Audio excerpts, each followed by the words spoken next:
What is going on, people? Welcome to Arsenal versus Slavia Prague. And you've caught us a little bit unawares, guys, because to be honest with you, I've only just finished work moments ago, and and I still haven't even put my Arsenal top on. I've still got my work jersey, so I'm still trying to figure it out here at the moment. Shout out to Garfield. Shout out to uh, Elemo. Shout out to Cam. Shout out to 18. Big up to all of you lot. Gary, are you with me, bro? I am here, mate. I am here and ready to go. Excellent. I'm just trying to find out what channel it's on. Is it on TNT, TNT? yeah, or BT Sport, whatever you Right, want to which call it. one? One. Yeah, that's right. Yeah, I got it. I'm up and running. Right, guys. Gary, bear with me. Let me go and Garfield here. Garfield's on a ting right now. I What's need to happening, go and put Garfield? on an Arsenal shirt, guys, because I've just It's, finished work. nice And to so see let you me here, just put the Garfield. score. Considering that you haven't got nothing else to watch on a Tuesday night or a Wednesday night, so welcome to the Champions League, mate. Right, hold on. Let's have a look. Let's put this up here, guys. Gary, you want to do team sheet with them, and then I'm gonna go and put a top on and get Yeah, going, get started. I can do right. So the team tonight is David Raya in goal. The back four has a change with Timber at right back, Saliba partners Gabriel, and Henkape makes his Champions League debut. Midfield three of Rice, Christian Norgard, and Ethan Wanyeri, and the front three of Saka, Trossard, and Marino. Three young kids on the bench in Dowman, Harriman Anus, and Charles Sago Jr. Eze, Ben White, Mosquera, no Kepa, as he's out for personal reasons. So two young 18-year-old goalkeepers on the bench in Alexi Rojas and Tommy Stepford. So the game is underway. Arsenal on the attack straight away with Declan Rice, and we have a throw-in,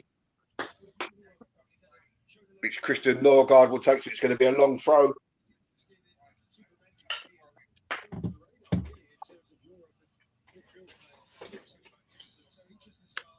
And the throw comes into the box.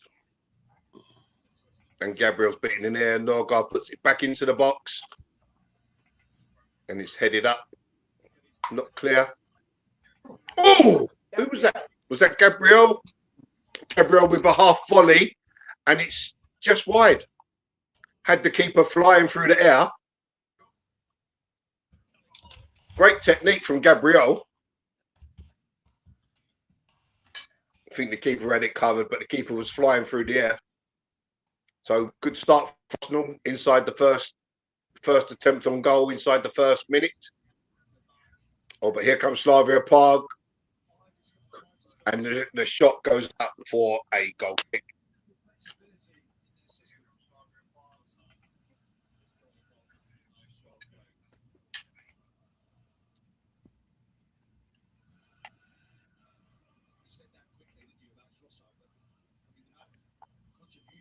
And again, Raya had that covered all the way. Had it been on target, he would have saved it. Oh, it's a great flick on by Marino. And here comes Trossard. Edge of the box. Turns in. Oh, you've got to get the shot away there. Look.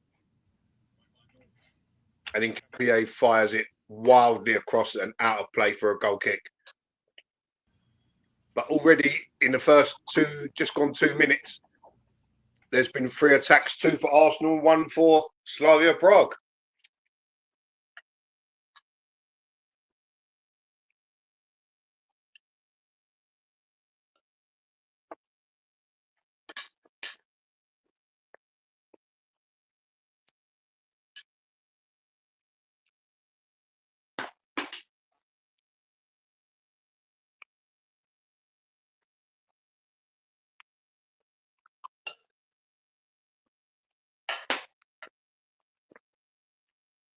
Yeah, so Cam, in answer to your question, Alexi Roas is he not Colombian, half Russian goalkeeper, I believe, that just signed last season. I saw him at the under-21s watching a game just before he signed, and I don't think Kepa's injured. I think Kepa is asked to be admitted for personal reasons. And yeah, I also am surprised, with the inclusion of Timber, with the injuries that we do have. The last thing we need is to pick up anymore, and the overplay of players is something that we have to be mindful of.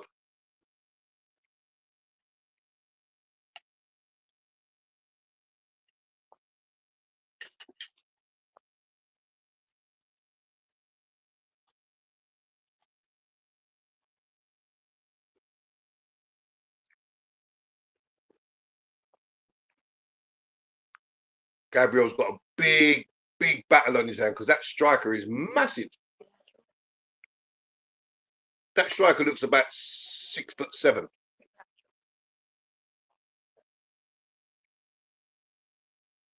Well played, Saliba. Gets the clearance.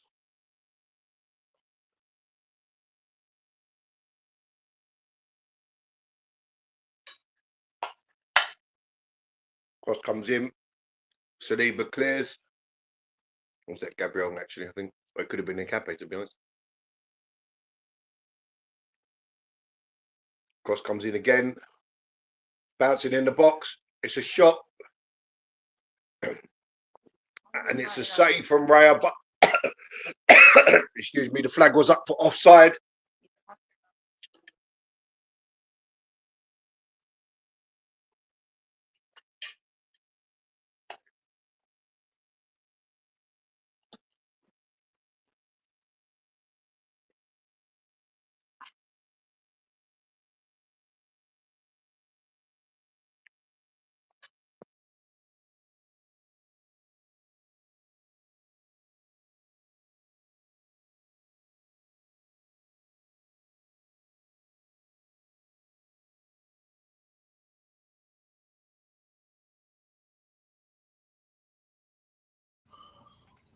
Right, okay, people. It's been absolutely mad today. It's been absolutely mad. Right, what's going on, everybody? Big up to Arsenal land out there. Big up to Garfield. Big up to 18. Big up to Cam. Big up to somebody else in the chat. Big up to Elma. Big up to all of you guys in there. Just joining the game now. I had to go and put my Jamaican top out. Shout out to all the Jamaican massive in there. Big up to everybody who's making all the efforts for the hurricane relief.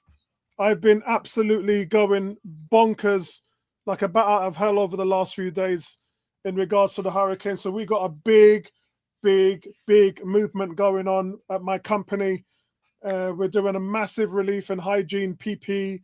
We're going to be sending the stuff over there to help the guys in the relief and the work, sending over all the gloves, protection equipment, masks, everything we can think of to send over there. So we're really going like a bat out of hell at the moment to try and get this stuff over there and shipped within the next 3 or 4 days. Well done to your company, man. Yeah, shout out to everybody. I got a lot of help from everybody. Anybody who's on LinkedIn, go and check my LinkedIn, Apollo Campbell, and then I'll put down there all the work that everyone's been doing to make sure that Jamaica gets help. So with this game, guys, let's talk about the game.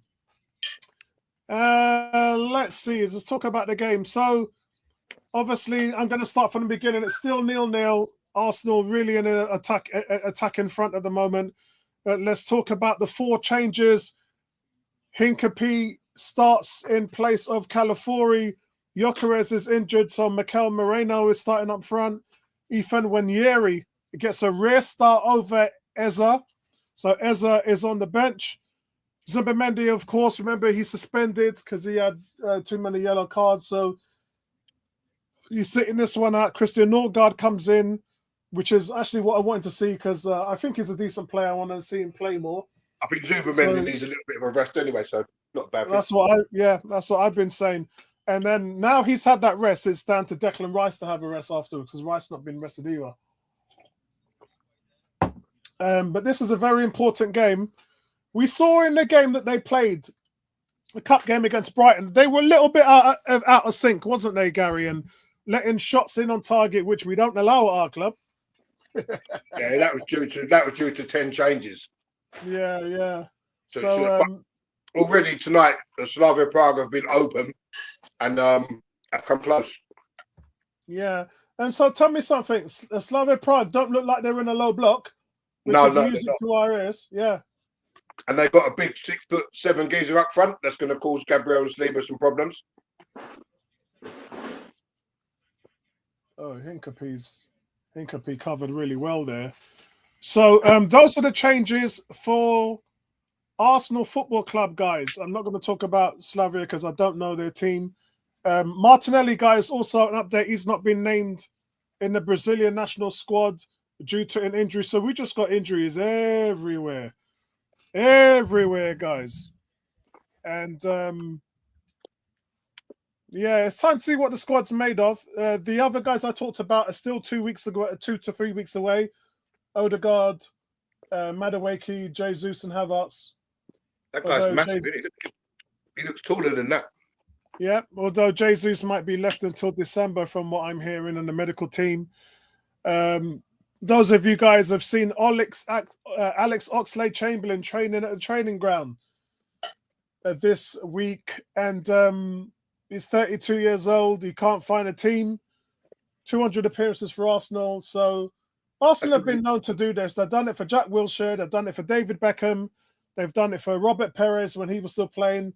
It's nothing new. It's nothing new. He was playing with Belcheskis and last season. So Alex the Ox is just looking for somewhere to stay fit. He's been injured, didn't he? That's why. Yeah. But guys, Arsenal already in November, no strikers. No Jesus, no Havertz, no Victor Gyökeres. And I see the cynic in all of you out there saying we should have bought Sesko as well. Garfield, do you think Sesko should have gone to Arsenal? I can see Garfield there grinning in teeth. Garfield's happy they got Benjamin Sesko. Oh yeah, big time he's happy. Yeah, big time Garfield's happy he's got Sesko.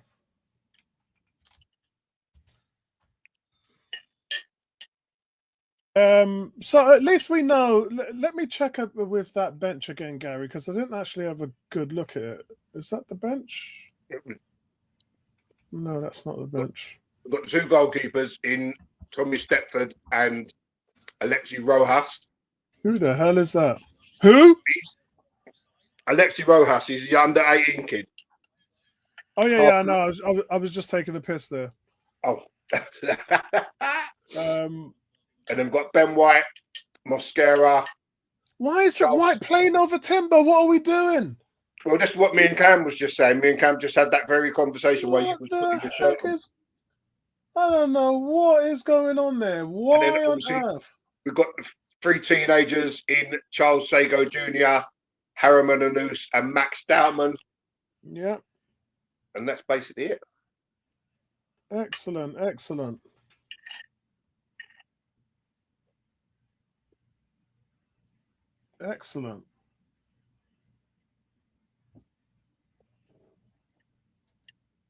Oh, and Eza, of course. Yeah, Eza's on the bench, yep. 18 says, Gaza, what you eating?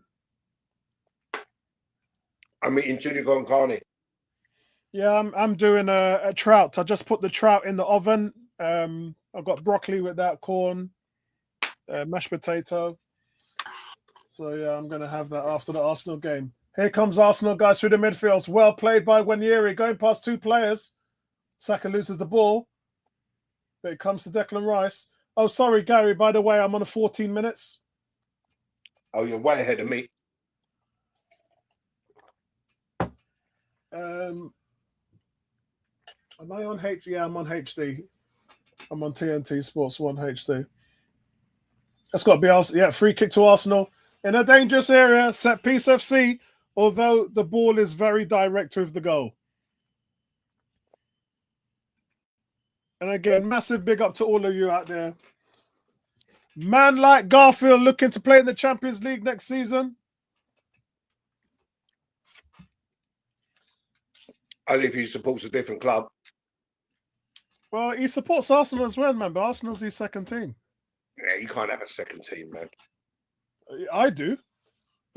I played at Watford, innit? So of course they're in my blood. Not in the same league. Got one team, and that's it. Yeah, I've got Watford's in my blood, man. Schoolboy team, 15 years old, and I spent time with them. So I think everybody who's played at schoolboy level is always going to have some passion for their team, aren't they? Some of the guys coming through the Fulham or Chelsea, West Ham Academy, I'm sure that they'd have still a little bit of passion for their former teams. What is Trossard doing there, losing the ball there?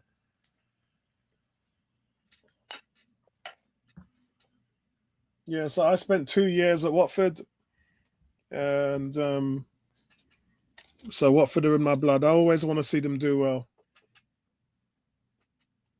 Gary, on the other hand, hold on. Gary's played football before, hasn't he? Did you play semi-pro? Nah. Oh, I had professional trials when I was like 13 in it. So that's why you don't have a second team, then, mate. For Brighton. But no, I don't know. Arsenal was my team. Bloody hell! I just read Cam's message. Kepa's injured as well. No, he's been asked to admit for personal reasons. So I don't know what that is. But he didn't say anything about injury. What's happened there? Took a shot. Sorry. You heard it? No. What is this?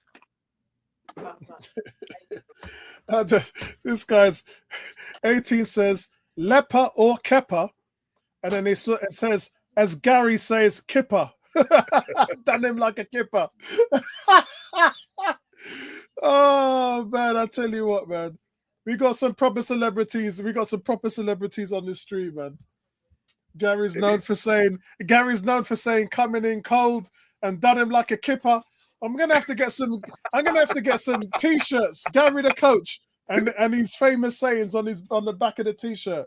Yeah, that's the saying that Tony hates that saying, man. Coming in cold, he hates it. There's no, according to Tony, there's no such thing as coming in cold. You should always be ready. Oh God. Send him for a kebab. Send him to the shops. Yeah. That's another saying.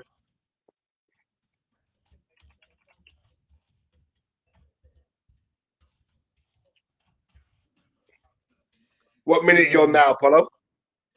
It doesn't say a minute. It's showing a replay at the moment of the foul. Gabriel on the striker. Yeah, so I'm on 17:30. Right. Gabriel's just getting treated. Is that Gabriel getting treatment? Yeah, I'm on 18 minutes. Oh, yes, you're 20th.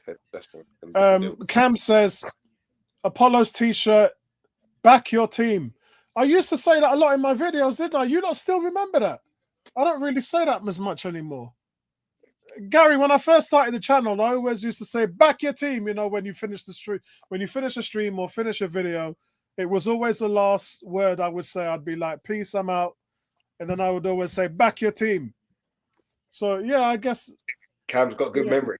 Yeah. Back your team. Yeah, maybe that t-shirt will work. But that's only for like the old school subscribers, man. That's like for you guys who have been with me from the beginning.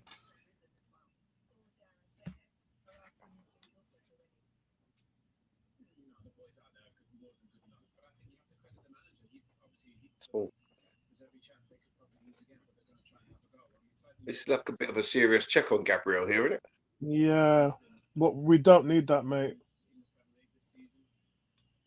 It's concussion because they're looking at his eye. It looks like he's got a knock on his cheek. I'm not sure what's going on there. Got that big bruiser up front, 6'7". So he's got just a little cut on his cheekbone, top of his cheekbone. Yeah. Bit of Vaseline going on. 18 said, still waiting for coach's corner. Oh, no, that's Gary. Gary's still working on it. And he said, what happened to nightcap? No, honestly, guys, I had a really rough weekend with my lungs, and I had to over medicate. And Monday was hectic because I had a meeting in Dartford, which is 50 miles away, and I had to leave Sunday night to get there Monday morning, meeting all day. And so doing presentations and stuff like that at work, and then came home and I was just dead. Wife looked at me and she was like, there's no way you're going online tonight. I looked at the computer, looked at my lungs, looked at the computer, looked at my lungs, and then I had to send a post on YouTube. Looked at the wife with the frying pan in her hand. Yeah, and then looked at, and then I just said, no, I can't do it. So I did leave a message with you lot on Monday on YouTube to say I wasn't going to do it this week. And to be honest, I'd said most of it. Oh, it's a free kick. To be honest, I said really what I needed to say on the game day, and I did my player ratings there as well. And the only thing that I needed to sort of focus on with you guys, which was the nightcap before, was who is there to challenge Arsenal this season. And I did say second Man City, and it does turn out that I was right. It's probably going to be Man City. Or shall I say Haaland? So Liverpool and Haaland are competitors for the title this season. Liverpool and Haaland FC. Yeah. Because the rest of that Liverpool squad ain't doing nothing.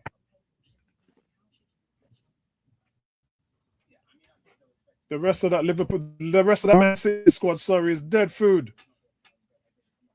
So Gabriel, guys, went down with a blow to the face. A couple of minutes there for him and Arsenal to catch a breather. And so here we are. We're back up and running. Slavia, not in a low block, as Gary said, not even in a mid block as well. They've been very expressive, and we've released is that Trossard? And it's a cross. It goes out for a corner.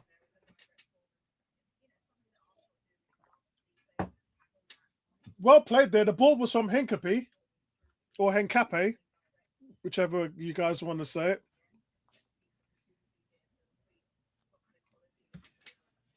And it's Declan Rice about to take the corner. That's the kind of ball we need to play more. I don't know why we don't do it. And it was a bad touch from Trossard. The first touch was bad. It took him away from goal. Yeah, he normally cuts inside on his right foot. He's 2-footed, yeah? That's what he tried to do, but the touch came off his right foot and carried straight on. What's the referee doing? He's telling him to put the ball in a different spot. Why is he telling him to do that? Right. Great cross by Declan. And it's cleared. Wanyeri, what is going on with this guy? They've got this right winger, and he's running away from everybody. Every time there's a 50-50 ball, Wanyeri's just been booked for bringing him down. I don't know what's going on. I mean, I've got to put it down to the player.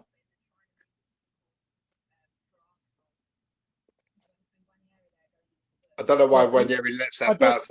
I don't know why he doesn't deal with it. It's a silly tackle. Yeah, but I mean, the guy doesn't even look like he needed to go down. He just went down for the sake of it. Yeah, it's a silly tackle, though. I mean, that's really ridiculous because you've got Declan Rice coming back. We're giving the ball and I'm not even sure he even touched him, to be perfectly honest. But you give the referee a decision to make. I think the guy saw Declan Rice was going to get to the ball first and just went down. This guy, what is he? 6'7"? He looks like Mountain from Game of Thrones. Yeah, 6'7", 6'8", something like that. Yeah, penal.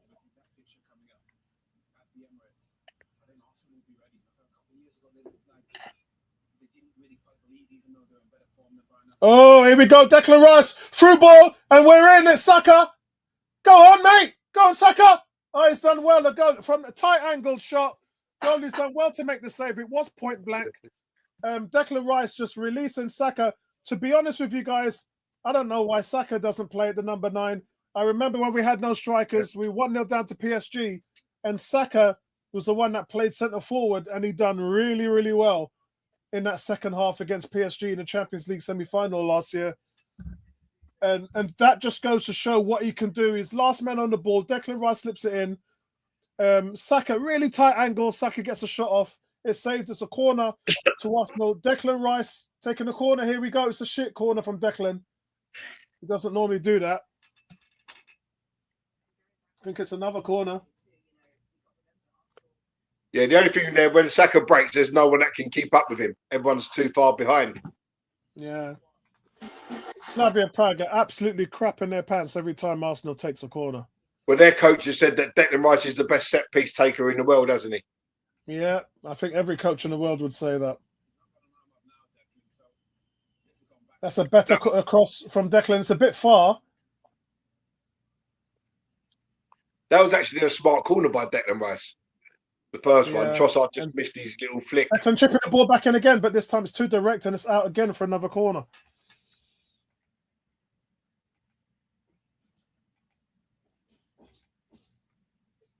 Set piece again. Set piece again. Set piece again. Ole, ole.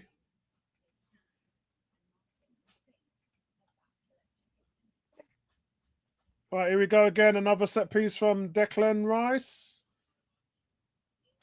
This is madness. This is 6:15 here on a Tuesday afternoon, and I haven't eaten. I've had so many meetings at work today, and I've not had 5 minutes to rest.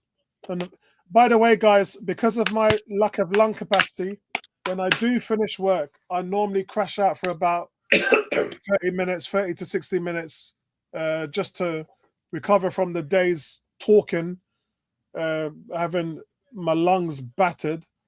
And so if I start frailing off today, that's the reason why. Oh, and Trossard from that corner just gets the flick this time, but he flicks it over the bar. Yeah. We're dropping like flies at the moment.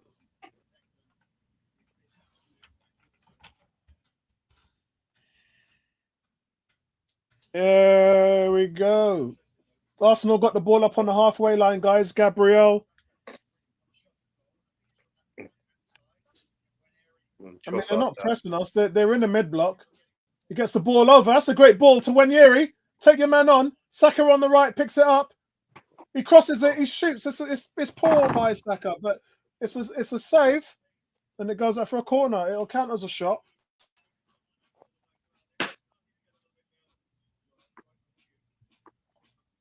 Yeah, it was off target anyway. Saka's shot. It looked like it's going to hit the post.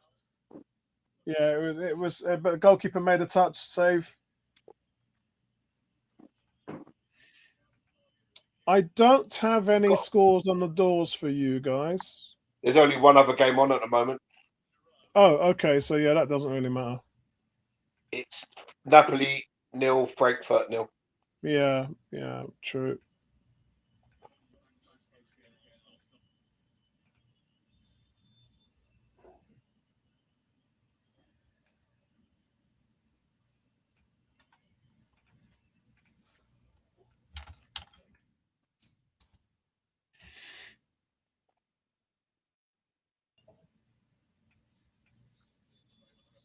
Cam says, without York, he looks so poor. At least Saka's trying. Well, that's what happened against Burnley. Saka's cross comes in. Gabriel heads it, and it's another corner. It looks like it was a save. That was going to be 1-0 Arsenal there. Gabriel headed it. I need to see a replay. Corner comes in from Saka. It's a deadly corner. Oh, yeah. Gabriel headed it, and it came off one of their players. Otherwise, that was going in the back of the net. Saka with a corner again. Yeah, when Gyökeres went off in the second half against Burnley, we looked poor as well. We died, It's Gyökeres, mate. Yeah, it's Gyökeres. We know the difference was he wasn't there, and there was no running in behind. You know, it was just dead. Marino just stands there. and it was it just went completely dead, didn't it?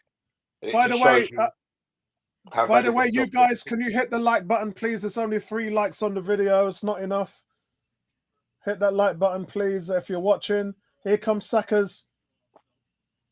Here comes Saka's second. Oh, it's a potential penalty check. It's VAR, potential penalty check for Arsenal. Potential penalty check, guys. So Gabriel gets his head to it, but it comes off, I think it's Provod. And they're trying to see whether it was handball, I'm guessing. The check's finished. Oh no, goalkeeper's got to go to the booth. So Arteta's pleading for handball. Penalty to Arsenal. Yeah, they're saying it's handball. Yeah, it's a penalty to Arsenal. How do you know? Huh? It's handball. I'm just that guy. Handball. I'm just that guy. It's a penalty. Yep. Penalty to Arsenal. And it's a clear handball.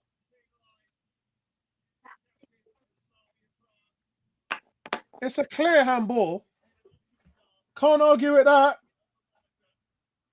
Guys, if you've seen this.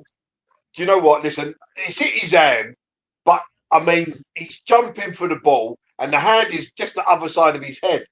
If his hand's like half an inch lower, it doesn't hit his hand. Yeah, but the rules are the rules, mate.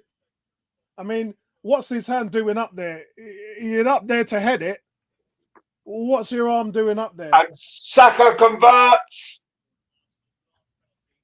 And it's 1-0 Arsenal. It's 1-0 Arsenal. There you go. That's the start we needed, guys. Yep. Listen, we win today. We've won 4 out of 4. Yeah, correct. So Provod was arguing that the ball flicked his head and then the arm. But then why was the arm raised? I think that's what the referee's saying. I'm just sitting the penalty now. And the goalie goes the right way, but Saka tucks it into the corner. So, yeah, I'm 31 minutes and 40 seconds, Gary.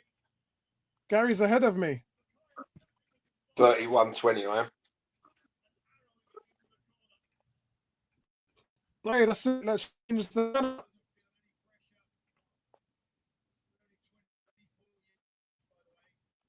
It's a great penalty. It's right inside the side netting, inside the post. It's a brilliant strike. Goalie goes the right way, but it doesn't matter. It's 1-0 to Arsenal.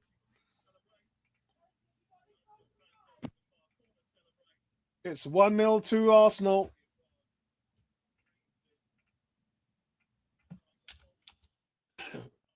Here we go, lads. This is the result we wanted, and all this is going to do, it's going to, we'll take that. We'll take that. Stuff out. Yeah, we'll take that. Listen, they all count. Yeah, I mean, a lot of us are saying, the rules are the rules, guys. We've been done arch by twice with a foul on Saka. Oh, here comes Bukayo Saka's nearly through. No. I can't even remember, Apollo, Arsenal getting awarded so many penalties early on in the season. I mean, we've scored 2. We've been denied 2. Gyökeres and Saka, innit? On the knee. Yeah, Gyökeres and Saka. Yeah. So I can't remember us ever getting so many penalties before, so early in the season. You normally only get many when it's a good ball from Saka in the butt. Oh, when Yuri's back flipped it and Saka's not even on Brazilian time. When Yuri's on Brazilian time on his watch, he back heels it into the penalty area, but Saka doesn't make the run. Otherwise, Saka would have been in on there for another goal. It would have been 2-0. Even though he had 2 one-on-ones over the weekend against Burnley and fluffed these lines. And what I would be saying was his worst game this season. Bukayo Saka. Yeah, I haven't seen him play so badly. It just raises the question marks.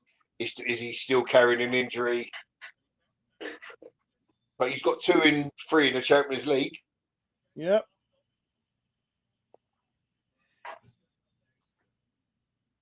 Yeah, so overall, hold on, guys. Got to get more drink. I'll be back in a second, Gary. Hey, mate, no worries.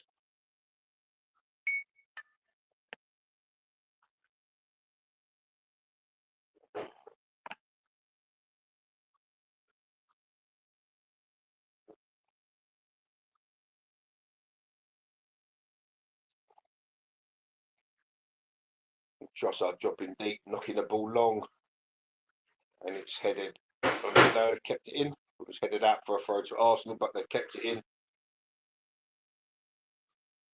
So Arsenal look fairly comfortable approaching the 35th minute. We have the lead due to Bukayo Saka's penalty, and they've gone down again to the free kick to Prague, and they spread it out wide, and it comes off Timber, and it's out for a throw. Timber going mad.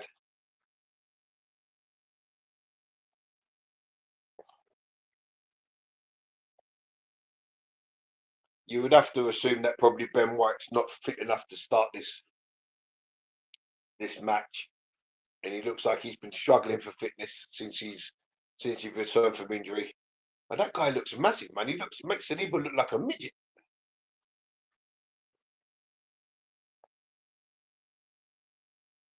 And the long throw comes in, and it's a foul from Prague, and it's a free kick to Arsenal.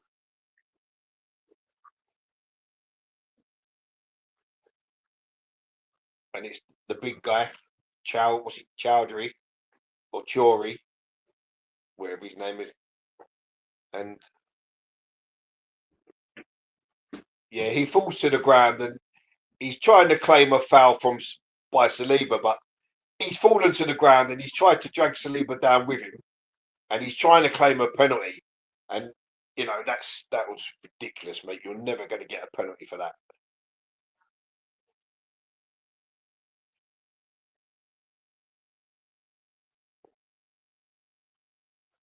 So Slavia Prague here are a bit rough and tumble.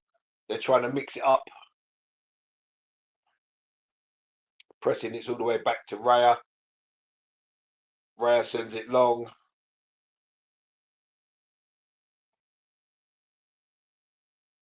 Arsenal win it back. Prague win it back. And it's a free kick. And who is that that's committed the foul? Mikel Merino receives a yellow card for his tackle.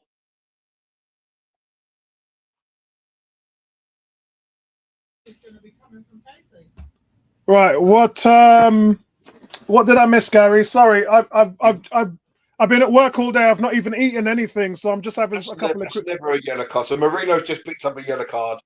It wasn't even a foul, to be honest. Yes, it's a free kick, but it's not a yellow card. You missed their big giant guy trying to con the ref into giving him a penalty when he's tried to drag Saliba down, and Arsenal get the free kick. But yeah, apart from that, not a lot. Awesome. Oh, pardon me. I'm just having. And is it a corner? Was it no goal kick? Mm-hmm. Oh, it's offside. I'm just having a few cream crackers, mate. I haven't had nothing to eat. So no worries. Do what you got to do. No problem. Yeah, it was offside. He never got back on side, and it was a rubbish cross anyway.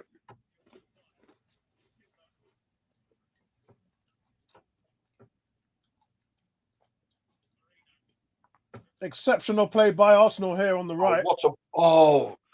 That was so unlucky, man. The Rice got the nearest of flick-ons there. Trossard was clean through. So Saka wins the ball back really well. And that's a foul, ref, surely. How come you give them a foul, but not... Oh, well played. Corner. Has to be a corner. Yes, it is.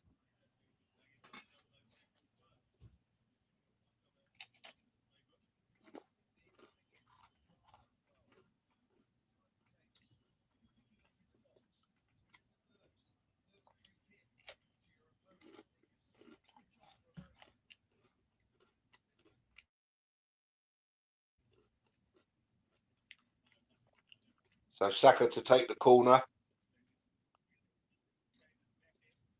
So we approach the 40th, 39th minute. Give me word that.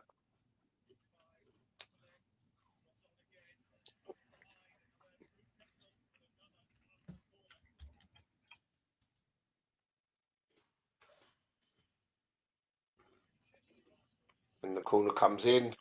It's it was a great delivery. And the keeper gets a good punch. And Saka, you've got to stop doing that. You've got men in the box, cross the ball. And it's out for another corner. So after the keeper gets a punch from the first corner, and the ball rebounds, and I think it's Wanyeri and Trossard both kind of leave it to each other. And there was a little chance there to get a probably shot towards goal. But they both left it to each other, and then it fell back to Saka, who again cuts in and he's taking the shot when he's got people in the middle that he can just dink a little ball into. Yeah, true. And then we've seen a bit of a selfish streak from Bukayo Saka this season, where he wants to be like the guy. So the corner's taken short to Declan Rice. Yeah, Wanyeri just wastes it. Wanyeri wastes it. But I don't mind that upon him, because that shot could easily fly in the net with a deflection or keeper save and someone knocks in the rebound, you know? Yeah, Saka got good pace on that penalty. And that's a terrible cross from Wanyeri. So far, it's been a very productive and solid half, guys. We're in the 41 minutes gone now. Arsenal on top. And it's more of an Gary, I do like watching the Champions League games more because they're more open. There's no low block. Arsenal are allowed to play and express themselves. The team has made more changes. So you'd like to see another. Here comes Saka just on the right-hand side, one-on-one. And Marino just inches away from getting on the end of the cross. Oh, Saka went down. There was a shout for a penalty, but the ref's not giving anything. No VAR either. So then how does Saka go down there? Is that VAR? How does Saka go down then if he's gone down for a reason, referee? That was more of a penalty than the handball. Yeah. Looking at it again. Looks like he gets kicked from behind. Yeah, no, it's not a penalty. It's not a penalty. It's just shoulders. Shoulders.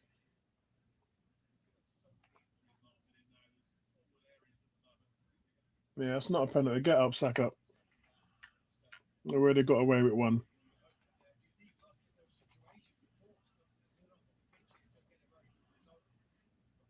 And so, as I was saying, Gary, it allows you to play more open when you're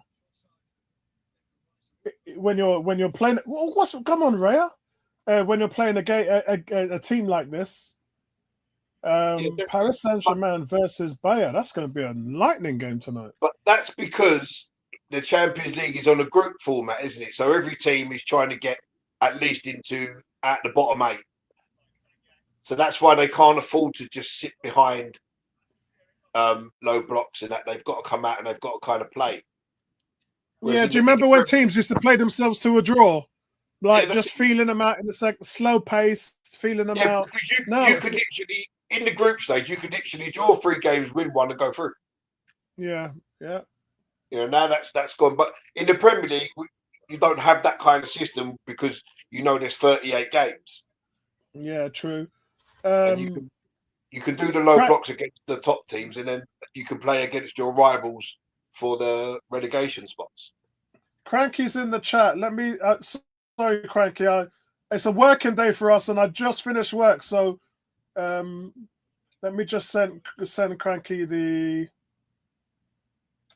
My phone just picked up you saying it's Cranky in the chat and told me it didn't understand what I was saying. It wasn't even me. Right, I've just sent you. I've just sent you the login there, Cranky. Let me go back. Yeah, listen, Cranky, if you've got a LinkedIn account, go and check out my LinkedIn, and you'll see I'm going to be putting all the work I'm doing there for Jamaica this week. And we already got some stuff in today. I'm getting some more stuff in over the next few days. which is going to go straight to the Jamaican High Commission here in the UK. So if you've got LinkedIn, check that out. Just check out Apollo Campbell on LinkedIn, and you'll see that. Cranky says, "Why is Saka being so selfish nowadays? Trying to score from." That's what I just said. I just said exactly the same thing, Cranky. Yeah. Do you know what the answer to that is? Because he's the captain. Easy, plain and simple. You're wearing the captain's armband, it changes a man. It changes a man. Wanyeri's not had a bad game, you know. He's not had a bad game. And I think anyone's had a bad game in this first half, to be perfectly honest. Apart from our back four have been pretty much okay. Does that pass from Gabriel to Raya to take count as a shot on target? Yeah, and the other game, guys, is still 0-0.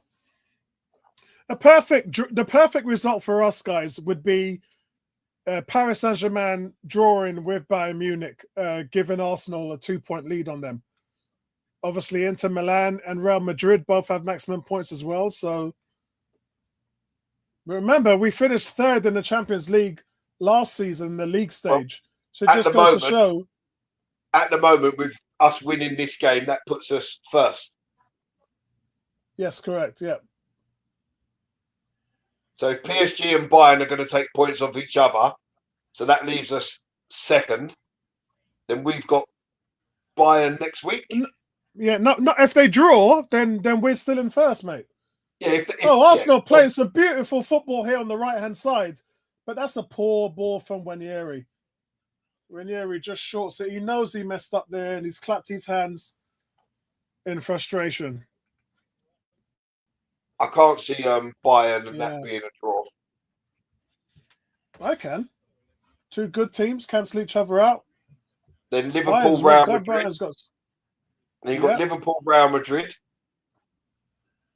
So Liverpool desperately need the points. And Real Madrid will also be on 12 if they beat Liverpool. But I think Liverpool will turn them over. True. Only because they're going to come and attack Real Madrid, aren't they? 18 is saying Saka hungry for numbers. Yeah, that's a good point because, you know, he was injured, and so he's missed a bit of time. Here comes Saka. Referee is not giving him a free kick for that. Saka running in between two men and going down. Look, it happened where they had that penalty shot 5 minutes ago. Just because you're running with the ball and you go down, Saka, doesn't mean it's a free kick. There has to be contact initiated. Here comes Arsenal again. Gabriel, heaps of space. I mean, I've got to be honest, the gap play from Slavia is poor. So Arsenal can really thread the needle and get the ball through their midfield and defense. I mean, it's not difficult, to be honest. The gap play is very poor. And Arsenal are finding these holes in there with Ranieri. They're finding these pockets.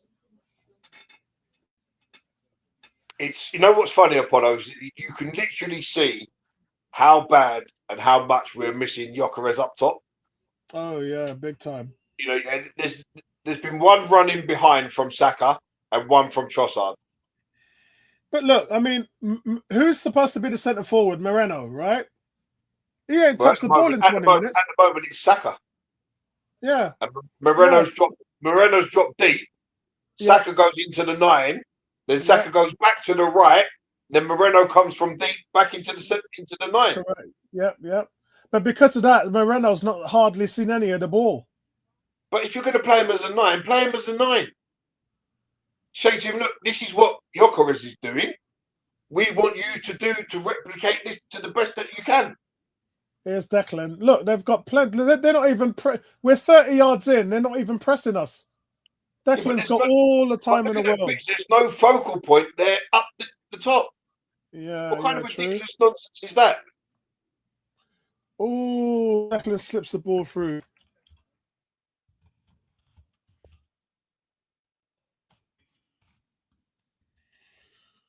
Garfield saying, I want this. Yeah, hey, listen.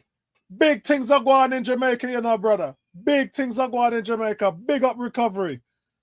Garfield, if you've got LinkedIn, check out Apollo Campbell. Check out my LinkedIn page.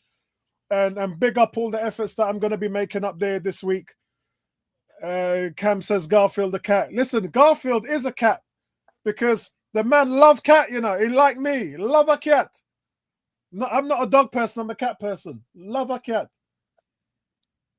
You can't give a free kick for that, surely not. True. No, guys, it's 4 minutes of it. We've played 4 minutes of injury time. It should be half time now. Has he blown for half time? Because that was a perfect. That was a good tackle by Saliba. There's nothing wrong with that. He should have blown for half time because half time's gone. Come on, gone. Do we need to start? Yeah, he's give a free kick. Are you crazy, Rick?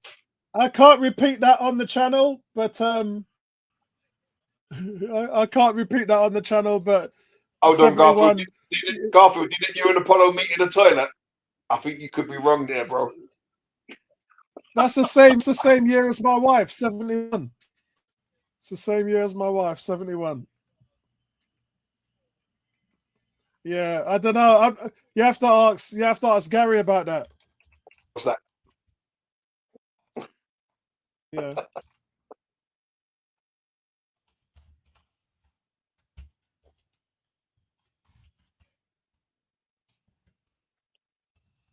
And then Cape getting involved with the big dude. And Cape doesn't care. The two of you are punch you in the face. He's saying, "Go away, you big look how big." Yeah, look how big. You know what? This man's trying to come in like Tyson Fury. I know. This guy is. Did you see a Cape standing up to him? Yeah, he's mad South American, and he don't care. Cam says Gary hasn't had any cats in a while. Wink, wink. Oh, you're too funny. How do you know what Gary's love life is like? You're cheeky.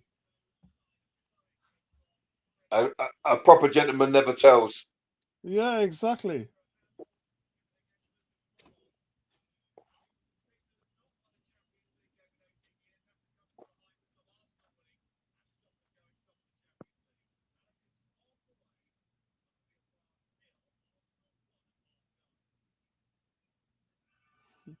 Right, so it's half time, guys. Let's do with a bit of an analysis and trying to get some stuff broken down here. Let's see if we can find some scores on the doors.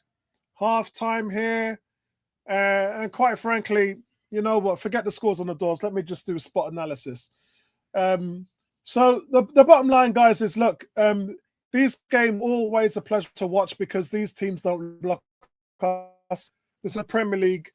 You're entering these games, no mid-block, no low, and Sparta Prague have held a healthy shape against Arsenal. The problem is, at this level, the pressing's not great, the gap play is non-existent, and Arsenal just can play right the way through it. Big up to Andrew. 18 says, Gary's had more cats than you, Cam. And Andrew says, Gary, don't let the cats out of the bag. Oh God, I think Gary might be seeing 1 or 2 cats these days, to be honest with you. All I'll say to Cam is I probably had more cats in one night than you've had in your life.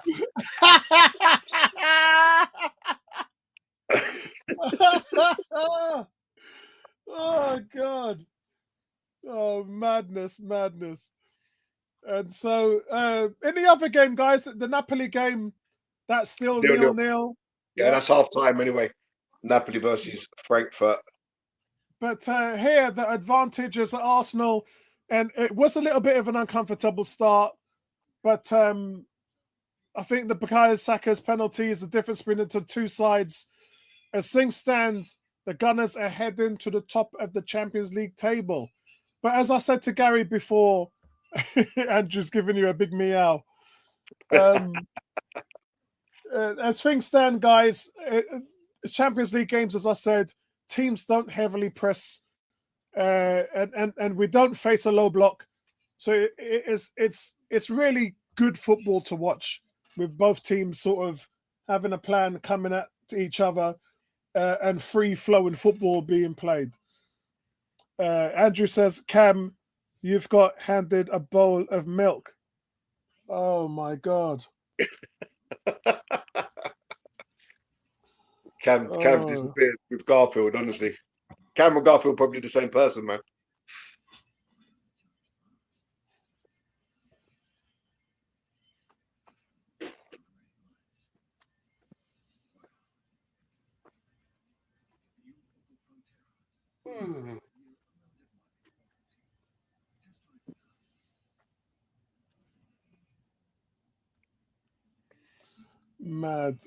Mad. So I'm still waiting to see if I can find a breakdown of the scores of the stats. To be honest, let's just go with what's on the BBC's website. 18 says Gary's had plenty of milk. Look, you can see all the finger wave signs here. Gary's had plenty of milk in his days. And then he says Apollo is on the milk every night. Bro, you know me too well, man. 18, I used to be a milk man.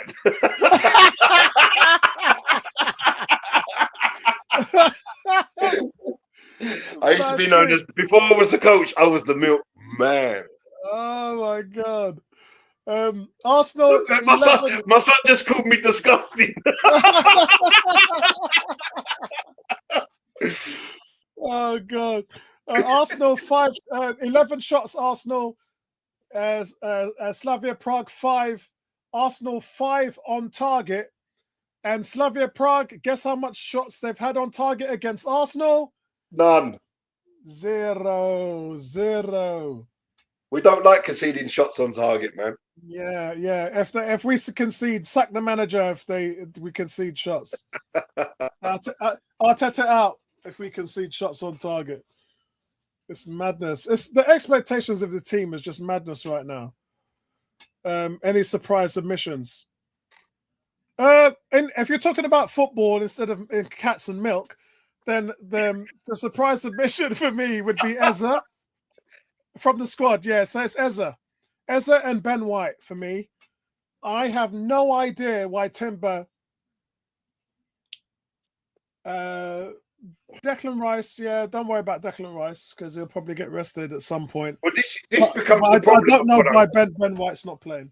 This becomes the problem, Polo, doesn't it? Because the back four are doing well, you don't want to split them up.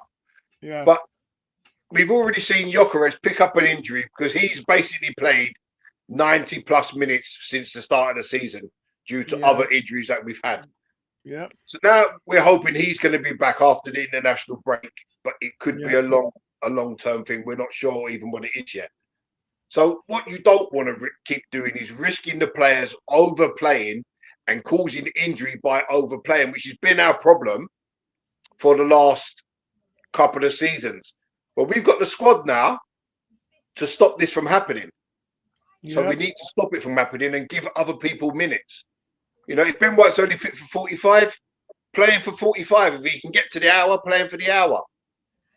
Then bring in Timber. So the stats have come up here. 63% possession, Arsenal 37 to Slavia Prague. Arsenal 191 total passes, Slavia Prague 115 passes. Arsenal 18 touches in the box, Slavia Prague 8 touches in the box. But Arsenal has 2 yellow cards, which is concerning. And Wanyeri's got one of them. Andrew says, how has Saka played? He's done all right, but he's overplayed a lot. Gary and Cranky both saying that he's been ball greedy. I think that's just because he's got the captain's armband on. But they're showing the penalty again. And really, what's his hand doing up there? What is your hand doing up there? He's the only player in the box with his hand up that high. The thing is, when you jump upon it, you don't jump with your arms by your side, do you? You will jump to try and get the leverage. So your hand is at least going to be up in the air. But there was 5 players there jumping, and nobody's hands was that high, Gary. Yeah, but if you look at the number 4 in front of him, he's got his arms way out in there. He looked like he was trying to tip the ball over the bar, and then he put his hand down, and he's jumped, and his hand, he just catches his fingers, and his fingers are literally just above his head. Like that. I mean, if you want my professional opinion, I don't think it's a penalty because it comes off his head. It comes off his head onto his arms rather than Gabriel heading it and it going straight onto his hand, and that's where I would have gone no penalty. So, and you know what PGMO like if they've find any whisper or squint of reason not to give Arsenal a penalty, this would definitely been a non-penalty in the Premier League. But yeah, Saka converted the penalty really well. 2 goals in 3 Champions League games now for Saka.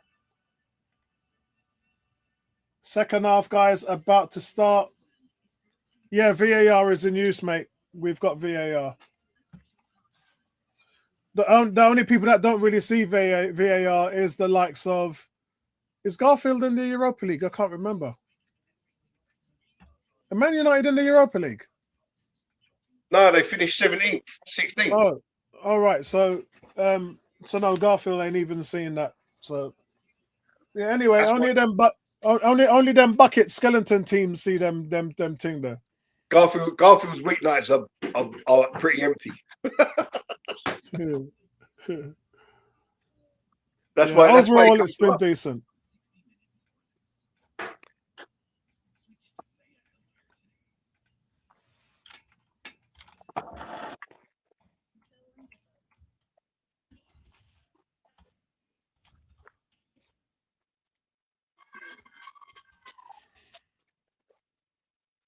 Right, let's just have a look and see what's going on. Read the comments. Any more comments from you guys? Tricky away game at the weekend. No more injuries. Yeah, I agree. The Sunderland game's going to be difficult, man. It is going to be difficult. It's not going to be easy. They went and beat Chelsea the other day. Good quality squad. They defend well. They don't score a lot of goals, but they do defend really, really well. They're playing at home in front of their fans. That's going to be their FA Cup. You know, Xhaka's going to get them all up for it because it's Arsenal's his old team. Yeah, so it's going to be tough. Cam says it's a penalty in the Champions League, but I don't like to see those given in the Premier League. And then he says if his arm was straight out and hit his hand all the way down, I would agree with you. Yeah, but it wasn't. His arm wasn't straight out. So that's not even all these ifs. His arm wasn't out. His arm was right next to his body like this. He was the only player up there out of all those that jumped for the ball with his arm up in that position. But it comes off his shot. It looks like it come. Gabriel headers it. He gets a head or shoulder to it, and then it goes onto his hand. So the fact that it's come off him, it's come off his header, I don't think that's a penalty. I wouldn't have given it. Yeah, lucky to get that. Yeah, not a penalty for me. I think that's one of the ones where if it happens against your team, you're absolutely fuming. But if it happens for your team, you're happy days. Yeah, I think the most disappointed player on the pitch is David Raya, because he's now looking at his defense saying, guys, look, what's going on here? I'm not even doing anything now. It's all right for a few games, but now I'm going 5-6 games now where I'm not even saving a shot.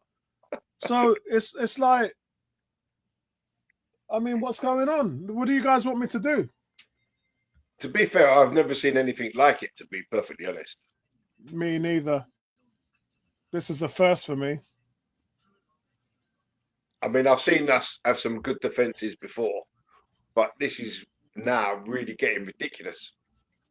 Yeah. Honestly, I've seen any team.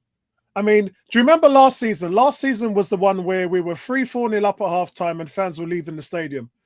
This season, we're not even allowing shots on goal. I've never, ever in my entire footballing career, playing or viewing, seen a team stop people from shooting, cutting everything off at the halfway line. And do you know why? Big up to you, Cranky. Big up to you, Cranky. Do you know why it's happening? Because the difference is last season we had a single pivot in Thomas Partey and he was good enough to do the job by himself.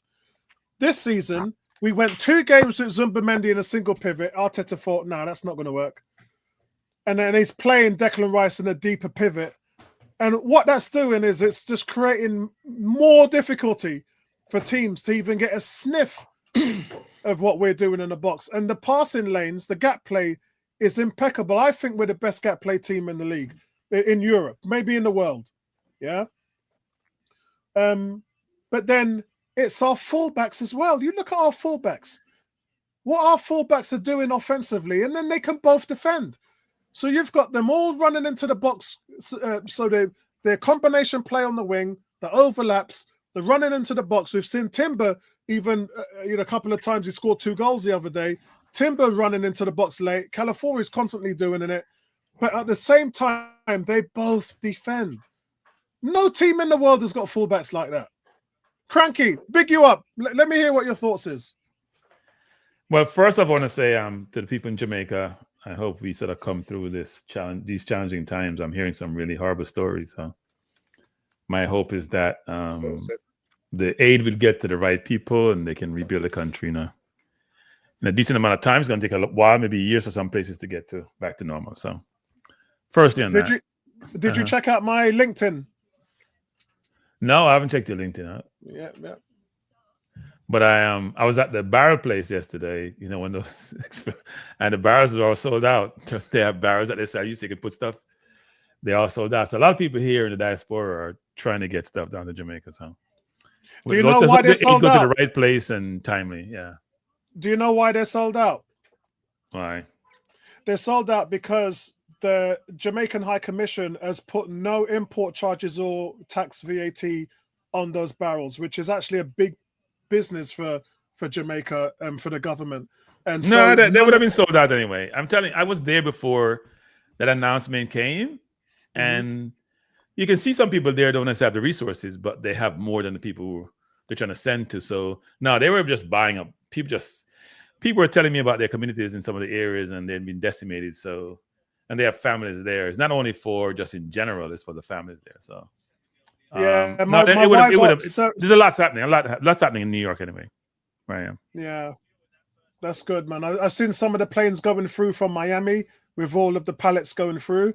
I've heard from 2 sets of my family. I've not heard from 4 family members in the Hanover, Lucy area.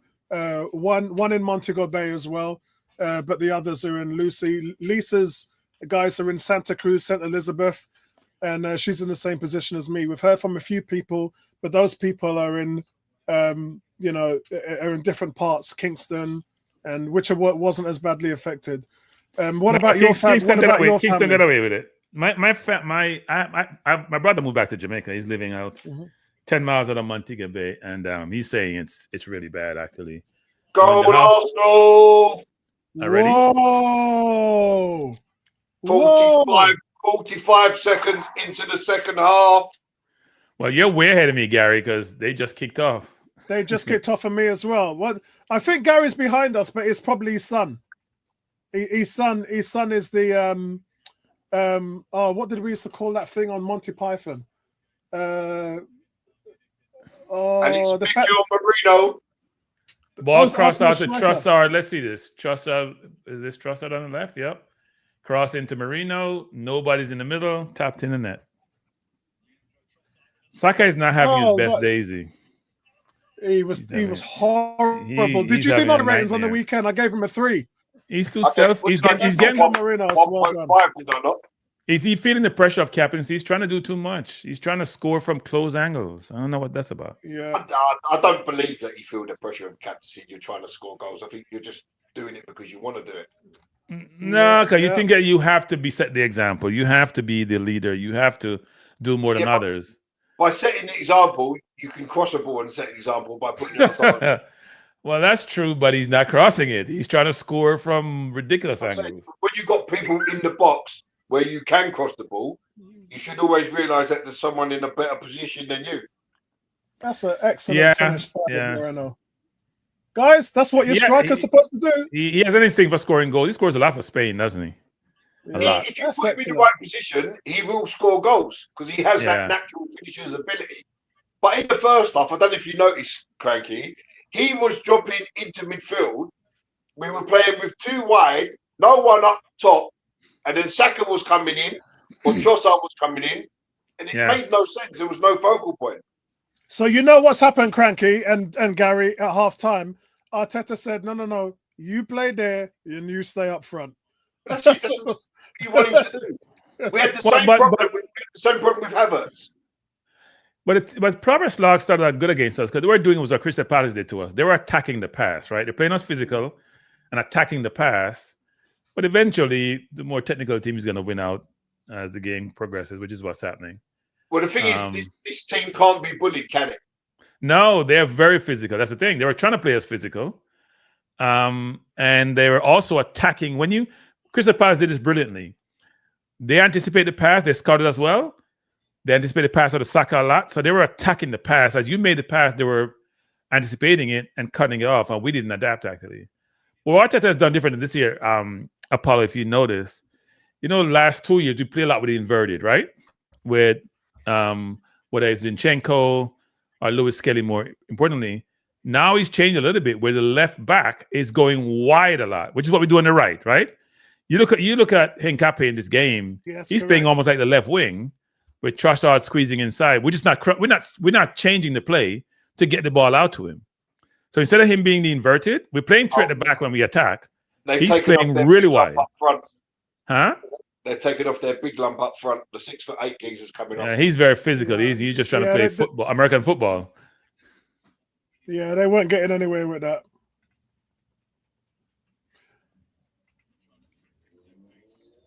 They're very physical. Yeah, they're very physical team. I figured that. Go ahead, Paulo. There's a few things. Arteta's he's done a couple of things. He's got rid of the recycle. Yeah, that sterile approach of just moving the ball from side to side around outside. Timber on the floor, man. That's gone. What he's doing now is using more combination play with, as Cranky was talking about, with on the left and right. So he's not so much right centric anymore, and it suits the skill sets of players like Timber and Calafiori. Wait, you know why we're not right centric, right? Sorry, we're not right centric because we don't have Odegaard in the team. Yeah. Well, no, because when Odegaard plays, we're right centric because he plays beside Saka. Saka is not getting the support from an Eze or Waneri because they play more the traditional number 10. Yeah. So you don't see Odegaard be planted on the right, almost like he's playing right wing with Saka a lot of times. We're not having that anymore. Yeah, what I've also noticed is that when Odegaard is playing, he's spending more time on the left as well as on the right, not just predominantly on the right like he was. He's actually drifting across that front line, which is what a true 10 does. Yeah, we were playing a hybrid formation, right, with the number 8, like Xhaka used to play. By the way, I'm gonna say this to Apollo, because I would like to tease Apollo. Xhaka looking brilliant, Apollo. Just gotta say that before we go. You can say it. I don't care about. I don't care about. He's running that team.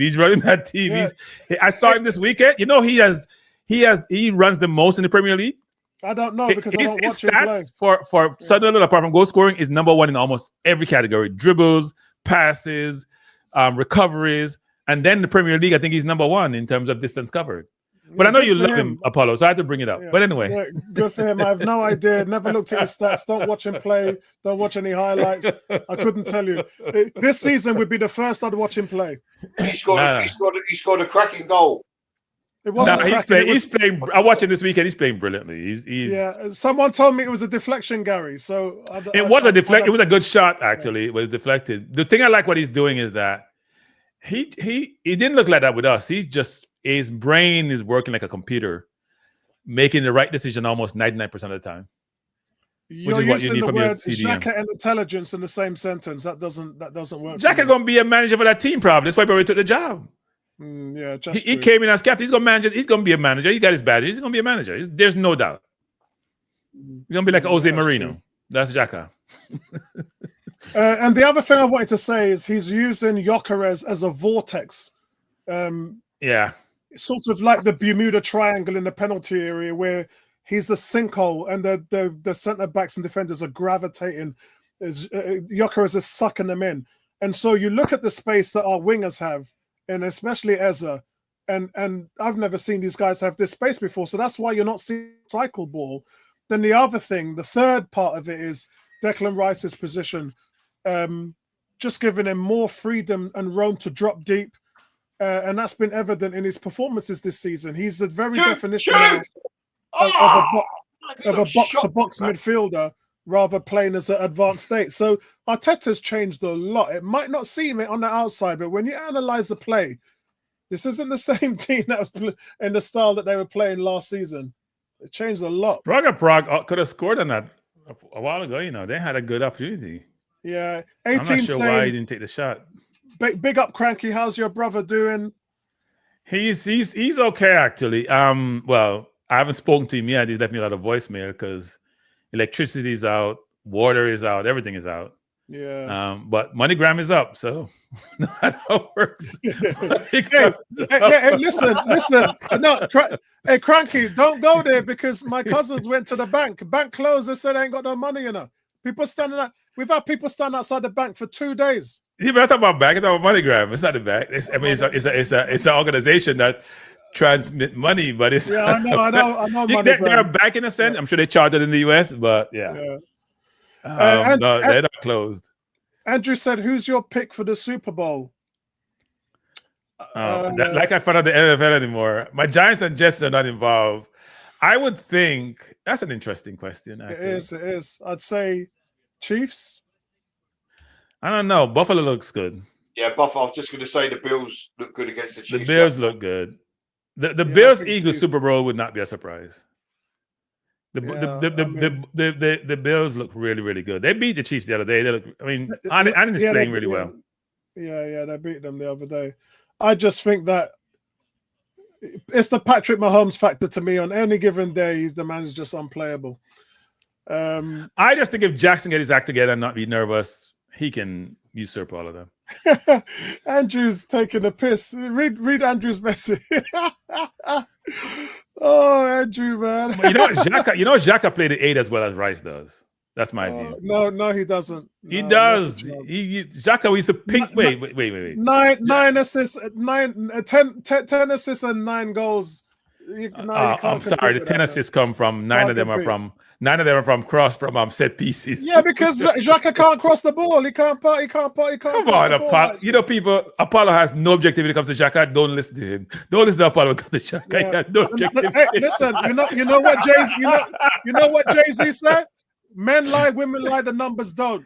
But Xhaka's last year for us was good. I can count the number of assists Xhaka has on one hand. Last season for us, Xhaka was great.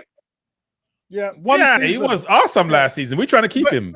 But Cranky liked that, and he liked the one season wonder business. No, he went to Leverkusen and was unbeaten. Let's get it straight.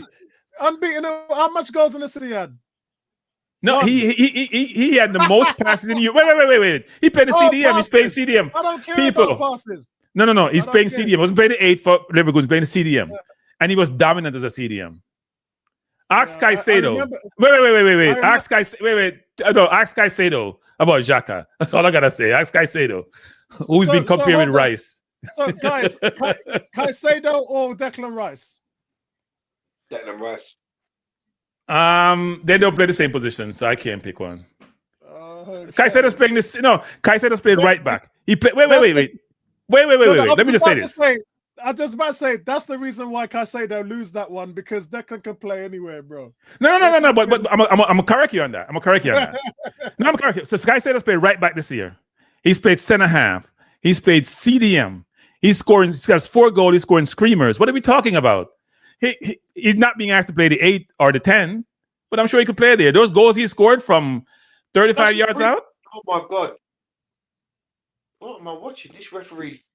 More bias than any referee I've ever that's seen. That's a great tackle by Timber. I still don't know what Timber's doing on the pitch. Marino's touch is terrible, man. Arteta is losing his mind acting on the sideline. Andrew says, if Arsenal win the league this season, I suggest Apollo with Xhaka. Yeah. Request denied. No, he won the ball. That wasn't a foul. He won the ball. He barely touched him. No, if we had a Mascara versus a Rob Holding, we'd have won the league when City won, when we were leading by 7 points at one point, and go play Spurs and holding on to Kane and give away that game. I can't wait to beat Jack and Sunderland this Sunday. I'm really looking forward to it this weekend. It should be a good game. They're a decent team, actually. They're a decent team. Yeah, they are. The only thing is, they're probably not going to score much against us, but they defend well. They defend as a team. Yeah, they work hard. I mean, this team today, Slavia Prague, they work hard also. I thought they get tired by now, but they're still running. Yeah, Hincapié just had a clearance there on the cross. It was probably going to be the first shot on target for them, but no, it didn't happen. So, Paul and Gary, what does this mean for Lewis Kelly? It means the only way he can get in now is in midfield. Yeah. Because Arteta likes his defenders to be big, right? Well, it's not that. I mean, you've now got two players that can play left back arguably better than what Lewis Kelly can. But Defensively, yeah. Defensively, but Lewis Kelly gives you that extra bit in the what do you call it, the inverted position. Because I'm thinking when everybody comes back, he may not even make the bench. Well, who's that? Lewis Kelly. Lewis Kelly. He won't make the bench. When Jesus, Havertz, Madueke, Odegaard comes back, he won't make the bench. Yeah, to be honest with you, man, I mean, Hincapié looks great at left back every time I see him. Hincapié is highly rated for Ecuador. Like, they haven't given no goal they've been not giving no goal in like 9 games or something. It's madness, bro. And he plays centre half actually. I mean, I was saying on the stream the other day, I don't know if you heard it, Craigie, that I was saying that the reason that our left side has been so, I can't think of the word I'm trying to say, that the reason our left side has been so profitable this season has been due to Calafiore. And linking up with Trossard or Martinelli, whoever's playing. And that's something that we didn't have for a couple of seasons. When he first came, he was injured. That's how Lewis Kelly gets in. But Lewis Kelly never really gave much going forward.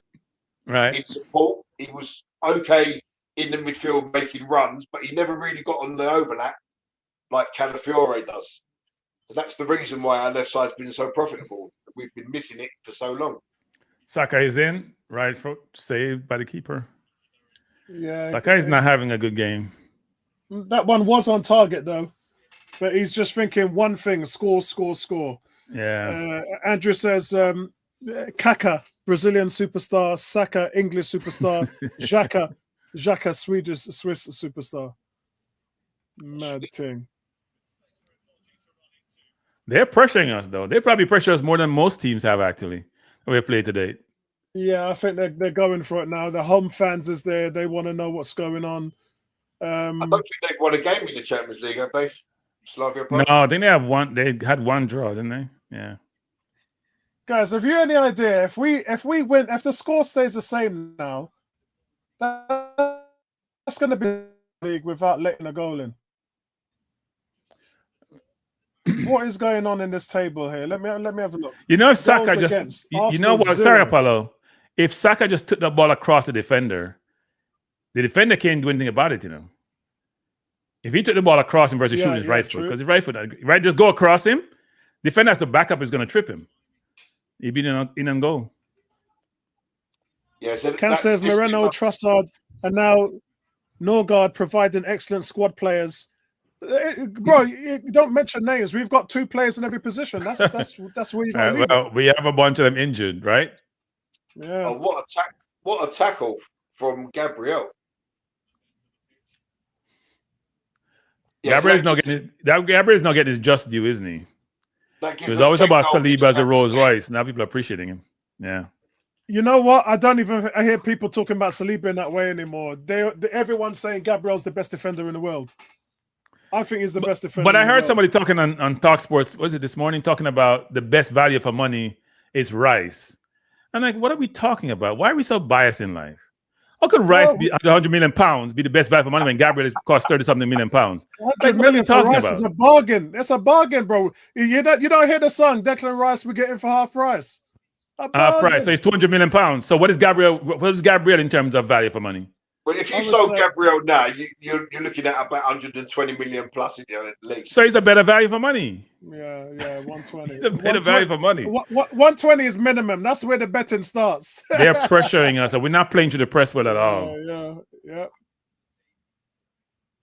I noticed that when we were getting pressed by Burnley too, we were struggling to play to the press. Eze is coming on.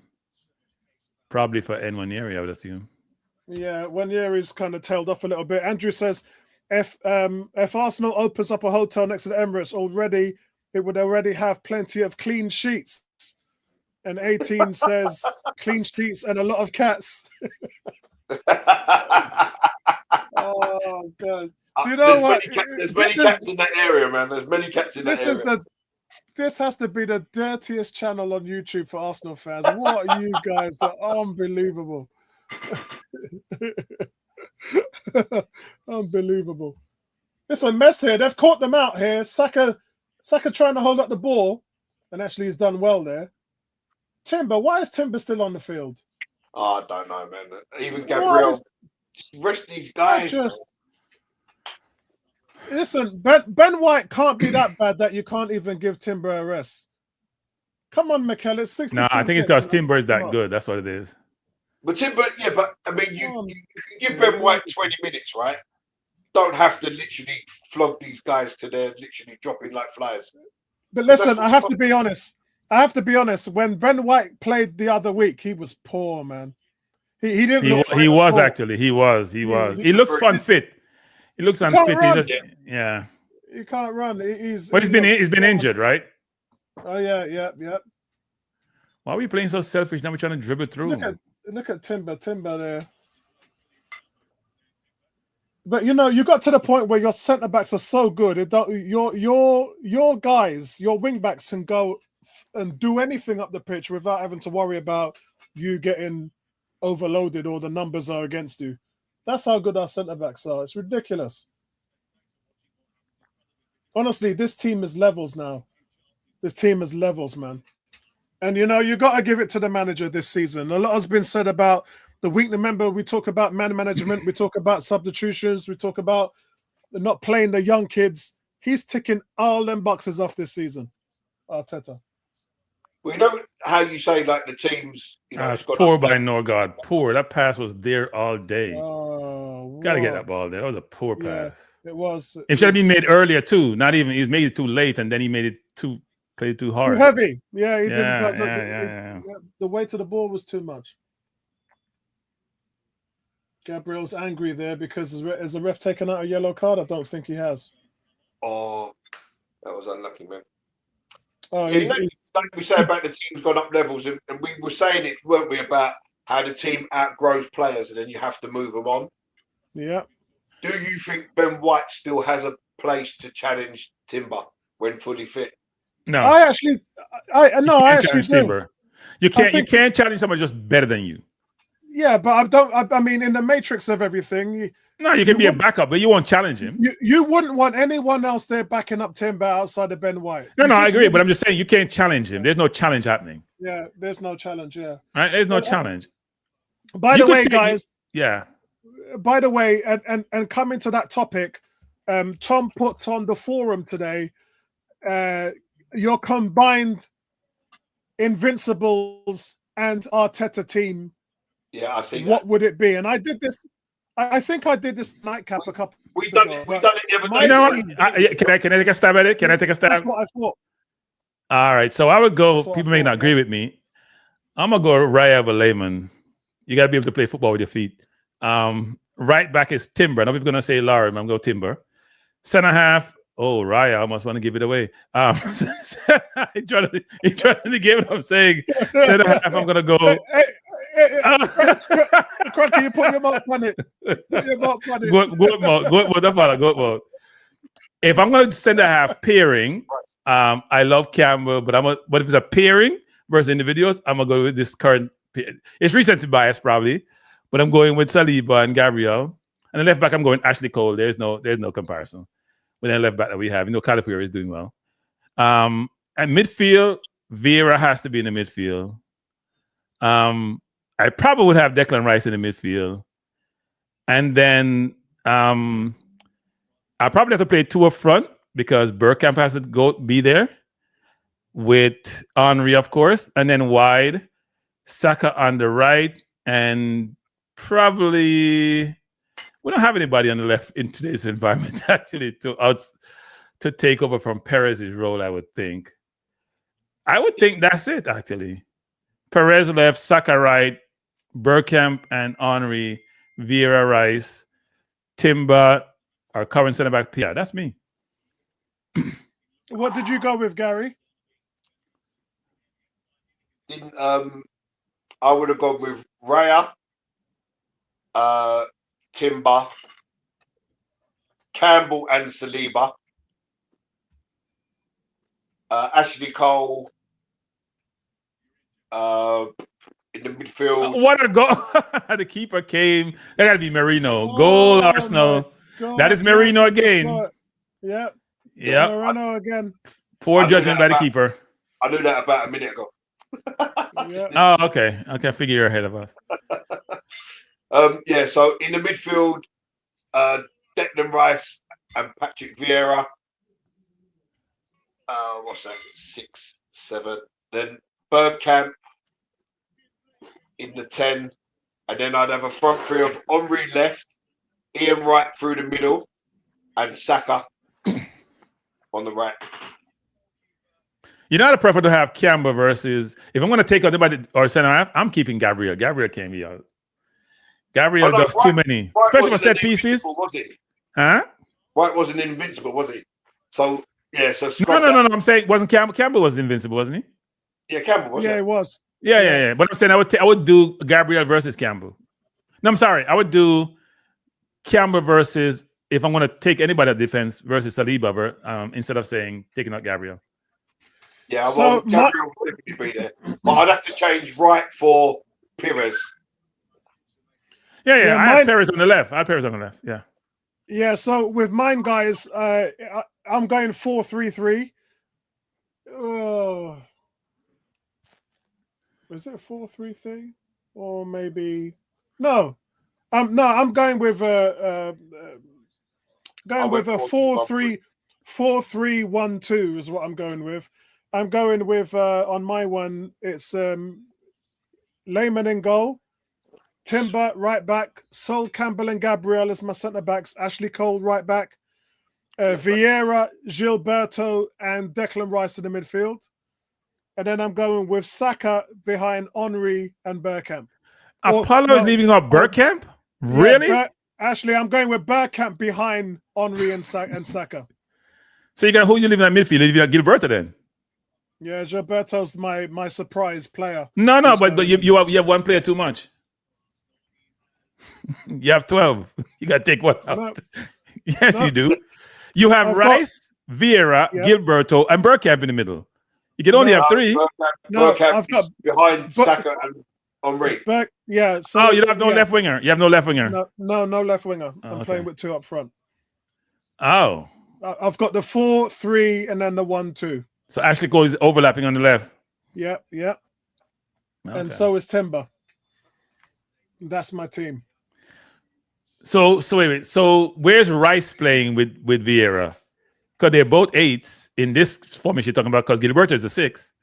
Yes, that's right. So Vieira's playing the old combination 5, and Rice is playing my advanced 8, where he had 9 goals, 10 assists last season. That's an interesting team and formation. Yeah. That's and that team would be incredibly strong defensively. Oh, that's a bad tackle. You could see that coming, isn't it? Yeah. Either one of them, whoever won the ball, the other person will get hurt. Whoever won the ball, the other person will get hurt. You could see that coming. Yeah, referee don't like that at all, man. Yeah. Whoever won the ball, if it was the opposition won the ball, it would have been the same thing. So nobody was going to give an inch.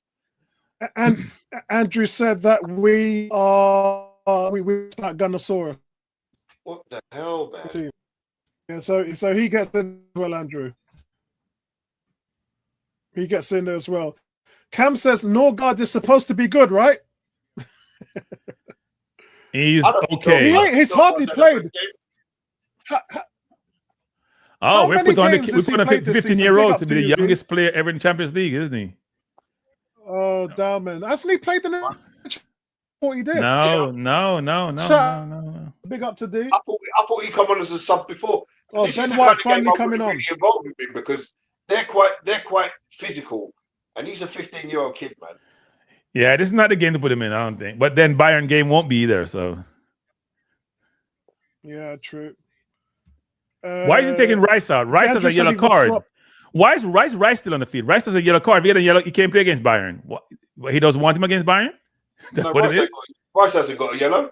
When did he get? He has 4 yellows. He has 4 yellows. No, he has 4 yellows. No, he has 4 yellows. 4 yellows. He gets another one. He's out because 5 yellows. You miss the next game. Yeah, but you're talking about Rice, right? Yes, Rice. I'm talking about Rice. Yes. Yeah, you don't get booked like that. You can trust him with things. No, you can get booked by not doing anything. You slip and slide on somebody. You can get booked in a lot of different ways. Frankie, it's not 5 yellows in the Champions League. It's 2. 2 yellows. You miss the next game. Oh well, whatever it is, he's missed the next game. Sorry, whatever it is, he missed the next game. Whatever it is. Andrew would swap Henry for Sonogo and Gabriel for Stefanovs. You know, Sonogo came with some reputation, right? It didn't really work out well. Frankie, hey, listen, Mustafi winner, say no more. No, I'm telling you, if Rice gets a yellow, he missed the next game. Okay. Sorry. Yes. He missed the next game. No, he didn't get booked. But I'm saying you should take him out because he missed the Bayern game. We want him in the Bayern game. My apologies. We want him in the Bayern game. We don't want to get booked. 67 corner kicks were taken in the Prem. Saturday, only 1 goal scored. Lots of talk about how set pieces are dominating the league, but the real anger is that we're the only team that can actually be good at them. Yeah, and look, the truth is everybody's doing the throw-ins. Everybody doing the throw-ins. But remember last season when Liverpool copied our corner? Remember when they dropped everybody in the back post? Yeah. And then it didn't work for them. Why? Because you need a guy to deliver the cross, which they don't have, and then you need the guys to get on the end of it, which they don't have.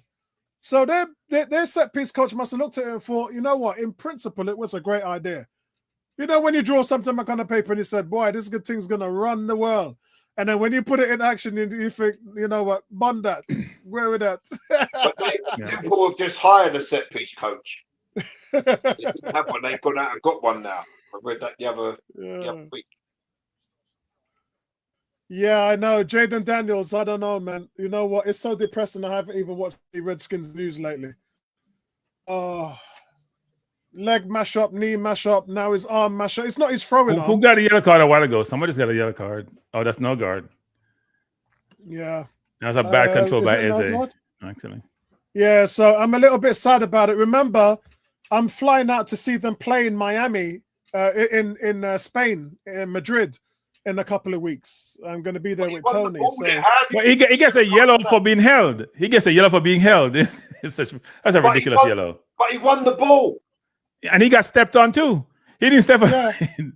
That's a ridiculous yellow. That makes no sense. Oh, boy. Hey, listen, you know when this water grey cloud is walking over you, no matter where you go, and it won the ball on anybody else. I know. What is this ref doing? Yeah, he won the ball. You see, he won the ball. Look where the ball went. Yeah, I know. It's crazy. Craziest yellow card 10 ever. yards forward, not sideways. Yeah. What is this ref on? Yeah, that was insane. But he was being held before he ran the ball. That's another thing too. Yeah. That's a bad. That's beyond bad, actually. Probably more like incompetent.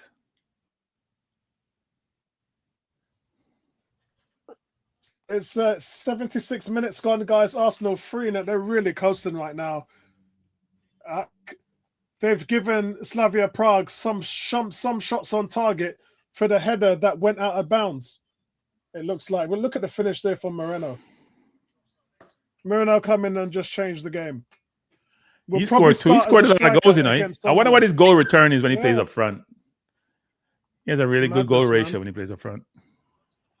Youngest players to play in the Champions League 15 and 380 days. Yep. It's madness. So I'm going to answer the question which everybody keeps asking me is Arsenal going to win the league this season? And you know what I said to that? You know what I say? Because it's strippiness. It's too early. 10 games gone. 25% of the season gone. Still got plenty of football left. But you know what I say though, Cranky and Gary? I said to them, what I can tell you is a promise is that whoever finishes above Arsenal is going to win the league. That is true. No, I think defensively we are so good. It's going to be hard for us to not win. But I think the only team that can beat us is ourselves. See, we just got taken out knee height there. That's not a yellow card. Are you mad? But you just booked. What's this ref crazy? Diamond gets taken out knee high. No, the ref is on something else, man. Diamond should not be in this game. He's going to get fouled a lot because he likes to hold onto the ball, right? He likes to beat people, and they're tackling hard. They're not just touching you.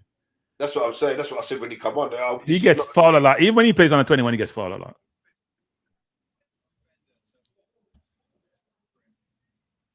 I think we teach our kids really well. It looks like because Saka does this. Again. Two fouls in a minute, and it's a 15-year-old. Yeah, we teach our kids really well to shield the ball, especially these left footers. Plant the right foot. Another one around his knee. Yeah. Huh? It's another tackle around his knee. Yeah, he shouldn't play this game. They're too physical.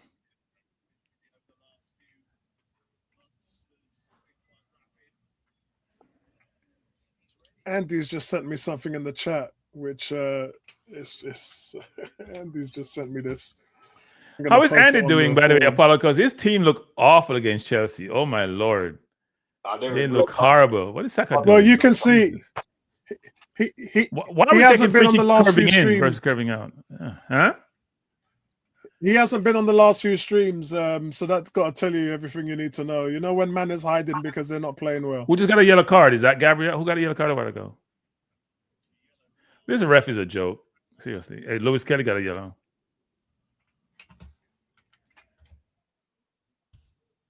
That's not a yellow card. Loves a yellow, he didn't move his hand wide. The referee's atrocious. Yeah, the ref love a yellow card. That's not a yellow card because he didn't move his arm up. He's almost jumping straight up. Yeah, the ref loves a yellow card.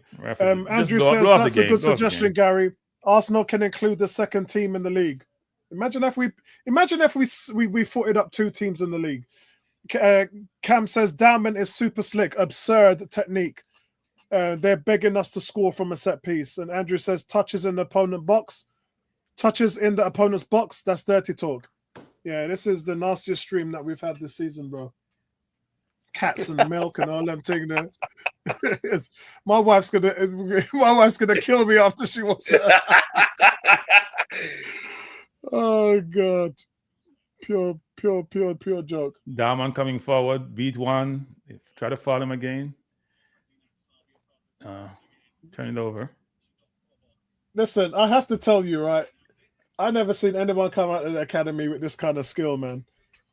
I'll tell you better. Yeah, nah, he's not at this age. Not at this age. Yeah, I've seen them all. He's a big 15-year-old, though, isn't he? He's a big 15-year-old, actually. 15-year-old, 6 foot tall. Yeah, he's 6 foot. He's 6 foot. Yeah. And we're putting in the other four. We played against. Here comes a 17-year-old. Here comes a 7-year-old. He's taking out Rice, which he should have done earlier, frankly. Yeah, I think so as well. So if Martin was here, who went to Man, he'd probably get some game time, wouldn't he? 17-year-old. Yeah, because Obi Martins was ahead of. Yeah, I think so. Yeah. Yeah. I keep asking Garfield about it, but he don't want to talk to me about it. I keep asking him about how many minutes. Look at the ref marching Rice off the pitch. He's walking. How fast do you want him to walk? Oh, this ref is go home, ref. Madness. Who is the ref, man? I need to find out about this guy. It's madness, bro.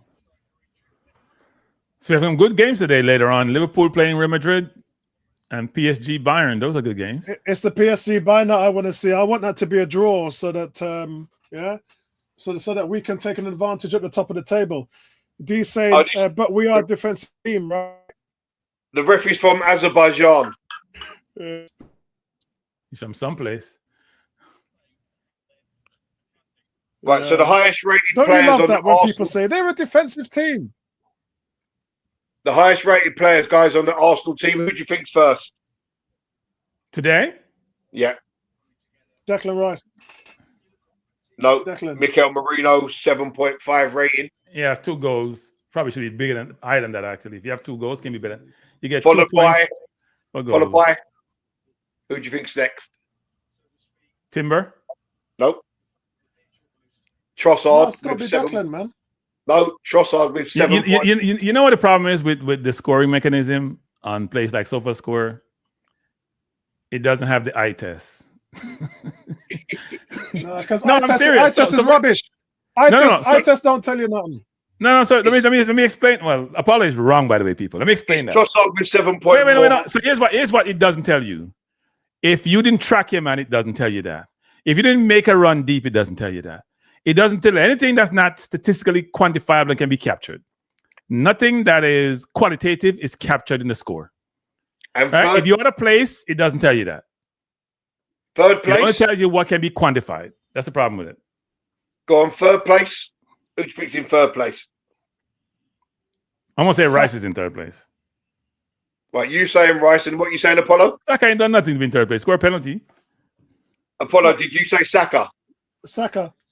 Yeah, Saka's in third place with a 7.3 rating. Rice, scrap the damn thing. Scrap it. Scrap it. Scrap it. Saka has a 5, and he got lucky. He got a 5 because he had a goal. He didn't do nothing the entire game. That's Arsenal told you. A penalty. Arsenal have a penalty. Really? They are attacking now. Oh, another one. Does Marino take it for his hat trick? Yeah, I don't. Yeah, I think he should. But it's going to be Saka. Saka the greedy man now, isn't it? Saka is greedy because he took one from Gokares the other day. Gokares is a better penalty taker than Saka.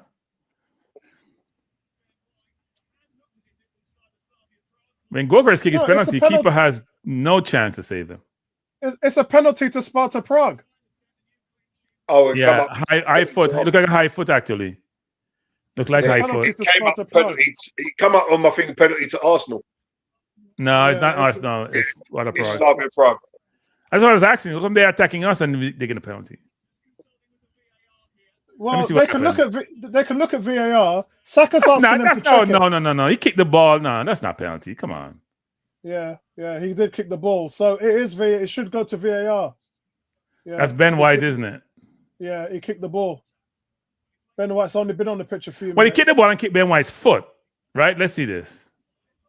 It should go VAR. That's not. No, I don't know about that. They both it means simultaneously. I don't know how you get penalty on that. That's stupid. That's not making sense to me. Yeah, it's no penalty. It's not a penalty for me. No, I don't see any penalty on that. He kicked the ball onto Ben White's foot.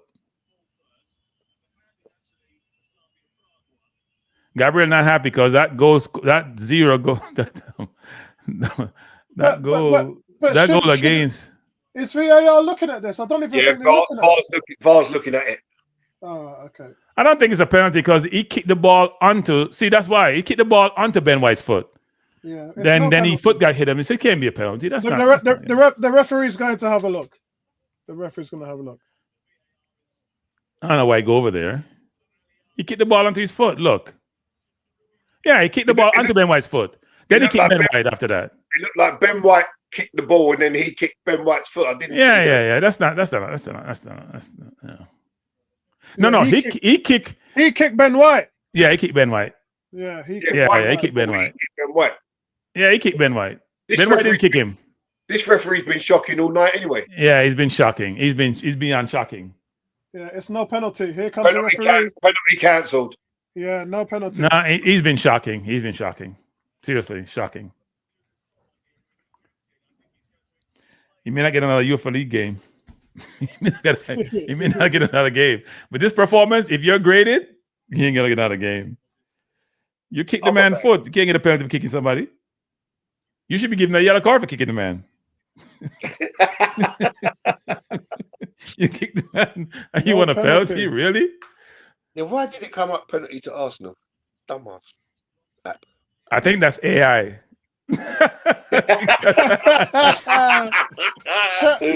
Chat GT. It's either Chat GPT or Perplexity. No, it's not Perplexity. Perplexity is always right most of the time, actually. It's Claude. I must say it's Claude or Chat GPT. Who's Claude? There we go. There's another AI system. By the way, Apollo, I did a video, on my Balanced View channel on AI. You should watch it. It's good. It's good. I like it. If I may I'll say so check it myself. I'll check it out. I think 5 years from now, it's gonna be a crazy world. I'm glad I'm retired. Well, I think 3 years from now, because I follow AI a lot because I've got a lot of investment in stocks and shares in AI, and so I follow it quite a lot. Now it's crazy. Like people don't understand. The middle class gonna get decimated. Yeah. You know, in the last 7 days, and I don't know whether you follow investments and stuff like that. I don't know whether you do, but the last we've got earnings call-ins now for 3/4 earnings, and in the last week we've had all the companies that have been doing their keynotes and everything else, and it's been pandemonium in the last 7 days. Nvidia, Jason Wong, who's their big chairman, their big CEO, came in and blew up the stage.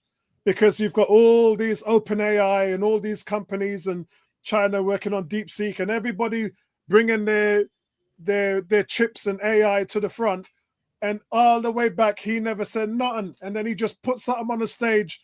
Up, everybody's saying we're gonna have our AI working in 2 years, 3 years. The man take up a working platform workstation which is working right now. He's 2 years ahead of the game. It blew everybody away. Yeah, but I don't think it's a paradoxical situation and it's a contradiction. So human beings have never faced this paradigm shift before. And the question is, what happens when that's going to materialize?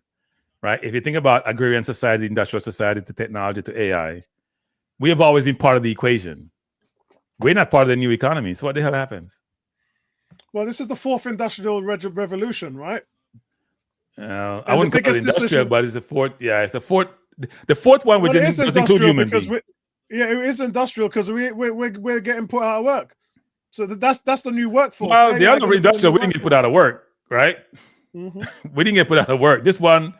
So what happens to your economy when human beings don't have jobs to generate revenues to buy products? So Nvidia may look great today, but nobody has money to buy Nvidia's products. It doesn't make any sense. That's what I'm saying. It doesn't make any sense. It's paradoxical and makes no sense. But you know, the last month, the business world have been talking about this cheat thing that they've all been doing, and I've been laughing. I've been laughing about it because this has been going on for 50 years, and it's only starting to come up now because it's AI. But you know, we call it circular economy, where one company gives one company 100 million, and then they take the contract and give it to another company for 100 million, and then 100 million go back to the original company. So the same money being passed around. It's circular economy. You know how it works. Yeah, but that's just this life. Is making everybody's share price. This is making, but it's been going on since the 60s. Well, I mean, that's how the that's how the human economy works, though, right? I make $1, I buy your product. That's how that's how the car manufacturers got big. That's how the car manufacturers made all that money. Got their shirts off. Huh?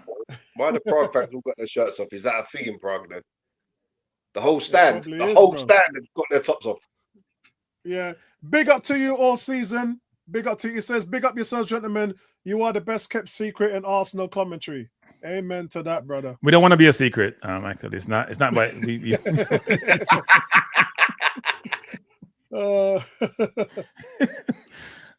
yeah, man. Yeah, it's all good, man. Big up yourselves, everybody. Yeah, you know how great things are, Apollo. You know, great things are. We can come on and talk no football because we're so dominant. We don't have to talk football. We're so dominant. It's just like a party. Okay, let's go to the party and go have some fun. Yeah. It's madness, guys. I mean, I'm looking at the table now. It's just what Arsenal are doing is just madness. What would this be? The 8th or 9th clean sheet in a row? Yeah. 9 clean sheets in a row. What is that? I would love, though, for people, even though they may say Cranky, stop that, to give the Crankies a more love, actually. Because when teams don't do well, ownership get destroyed. Right? But when they do well, you don't really hear about them that much. And they should get some other compliments because we have a good team and they still went out and spent a lot of money last year. They could have said, look, you have a good enough team. You should be able to win with it. They went on to spend more money than they probably ever spent before, even though we have a very good team. So they should get some love. Oh, yeah, that's the record. Yeah, I forgot about that. That's the record. Oh, I thought that's 9 why was a they're even record. playing Yeah. the penalty. Oh, okay. No, apparently it's 8. A okay. record equivalent 8. Is that in Europe? What is he Someone's gotta doing? help me out here. Gary, is your son around? Mr. Stato? Is the 8 clean sheets a European record, Gary? I'll look into it. I'm typing. Arsenal still It's pressing Liverpool's record. Yeah, it's Liverpool's record. Yeah. Consecutive clean sheets. Yeah, it's Liverpool's record.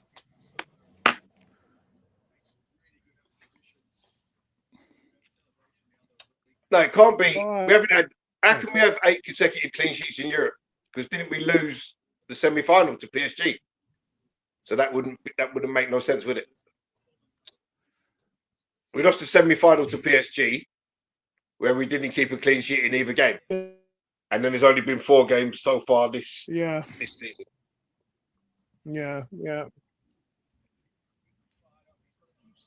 So it can't be in Europe. It must be consecutive. The Premier League consecutive clean sheets record. All competitions, I think it is. Yeah, it's all competitions, Gary, because I'm looking at the consecutive clean sheets in Premier League, and that's 11 by Liverpool and 8 by Man United, and then 7 by Arsenal this season. Yes, Arsenal. So we've got another 4 games. Yeah, we've got another 4 games in the Premier League. So in the Carabao Cup, we beat Brighton, didn't we? 2-0. And then, so it's 5 in the Champions League, 4 in the Champions League. That's 5. So 12 consecutive cleans for Arsenal. That sound right? Yeah, that's right. In the Premier League, 4 in it won't be consecutive with it because there's been other games beforehand. Andrew says at my age, it's a challenge. Andrew says at my age, it's a challenge to keep a clean sheet. Cam says, we are freaking machines, too professional. We're too professional. How can you be too professional? But you are, I guess. You know the one thing. Go ahead, Paulo. They interviewed Scott Parker at Burnley, and he said, we heard all the talk about they're not letting a shot in on target and the clean sheets. And he goes, we riled ourselves up all week to try and knock that down. He goes, it's not as if we didn't try. He said, and that's what I said to you, Gary. I said, I bet you Burnley don't go in a low block. And they didn't. They went more into a mid block. Well, they had no choice. We forced them to because we scored early. Yeah. And they still came up nothing. So it's not like teams are not trying, Cranky. Yeah, but Scott Parker also said we fell a little bit short today, and I think he was desperately watching the wrong game if he thinks he fell a little bit short. Blow it off, referee. Come. Blow it off, referee. It's done. Look, another yellow. Look, he don't even know he getting the yellow card too. Look. He run up to these players. He put the card out. He don't even know he getting the yellow card too. Gabriel still throwing himself in there. Gabriel won that record. It's done. Game finish. Yeah. 3-0. Not a routine victory. Sitting top of the Champions League. That's incredible, guys. 3-0 away to Slavia Prague in the Champions League. Scott Parker was Alan Tracy in the Thunderbirds. Doesn't he look like him? He looks like him bad, doesn't it? He does. He looks like him badly. I've always said he looks like a Thunderbird, man. He does look like him. He does. Mikel Arteta and Arsenal players celebrating. Guys, I'm not even sure if we're going to do player ratings because it's just another outstanding performance away from home. And I actually like this performance better than the Brighton one because I know we made 10 changes in the Brighton one. But in this one, it's a little convoluted because, you're making all these changes. It upsets the balance of the team. Norgard in the middle as well. He didn't have a great game today. But on a game like this, you can see Moreno hugging Dalman. Moreno is just a beast, man. Absolute beast. Shout out to Cranky in a Jamaican top there. I haven't won that one. It's upstairs. I haven't worn that one in a while. It's upstairs, and I got to take my tops out. But yeah, all in favour of Jamaica. This is, but Arsenal's so professional, guys, so on top of it. The fans are singing "clean sheet again, clean sheet again, clean sheet again." Ole ole. We're into the defensive books. It's 8 clean sheets. It's a club record. Which is higher than we did in 2005, 2004, 2000. Yeah, it is 2004 season. Just one shot conceded on goal in that time, and that was allowed in stoppage time. There's also the first English team to win their first 4 Champions League games without conceding a goal since Leeds United in 1969. Madness. 4 out of 4 wins in the Champions League, guys. Top of the Champions League. 10 straight win in all competitions. 10 wins in a row. No draws, no losses. Gary, talk to me, man. That's incredible, bro. You know what? We just go from strength to strength in everything we do. You bring in Hincapié tonight. There's no drop off from Calafiore. You bring in Norgard. There's no real drop off in the midfield. He may not have had a barnstorming game, but you know, he made tackles. He broke up play. He used the ball fairly well. And when you think he hasn't had many minutes, so he's coming in. I used to say that everyone liked. He's coming in cold. You know, you lose Gyökeres. Marino steps up, bangs in 2 goals. We just go from strength to strength, and it's real pleasing to see, because for so long we've struggled when players have been out, and we've had to bring in substandard players who probably weren't completely up to the task. And that problem, all them problems have been solved now. Them problems have gone. It doesn't matter who we play, in what position they play. We are just as strong, and there is no drop off. And that's a sign of a team that are ready to win things. And before I go to Cranky for his comment on the game, I want to talk about this post here from Cam. Cam says, in 2022-23, we had an amazing start. Actually, that was the best start in Premier League history. If you guys don't remember, it's 17 games, 15 wins, 1 draw, 1 loss. We had injuries to Thomas Partey. We had injuries to Ben White, and we had injuries to, was it Saliba? In the last 10 games, and we absolutely capitulated with the weak squad. Saliba was the big one there, wasn't it? That cost us. Yeah, he goes on to say, but this year we're taking it to a whole nother level. And remember, when we had that start, there was close games. There was games who's winning in the last minute. We're making it look so easy. There is no last minute winners in injury time. We're not let alone clean sheets. We're not even letting shots in on target, let alone goals conceded. That's why it's so easy. Cranky, what's your thoughts? So, look, another somewhat routine victory. I thought Provis Law came out really aggressive, pressing us, being physical with us, trying to rough up us. And the old Arsenal team probably would have succumbed to that physicality. But what has happened in building this team is that we've built a team similar to how Man City built their team, even though Pep got a ready-made team because Pellegrino and Mancini had won with City. What we have done is we have built a very physical, technical team. So if you look at City's team, their defenders are always very, very big over time, right? With the Diaz and the Akes of the world. Less so with John Stone. We have built a very powerful, big, technical defensive line.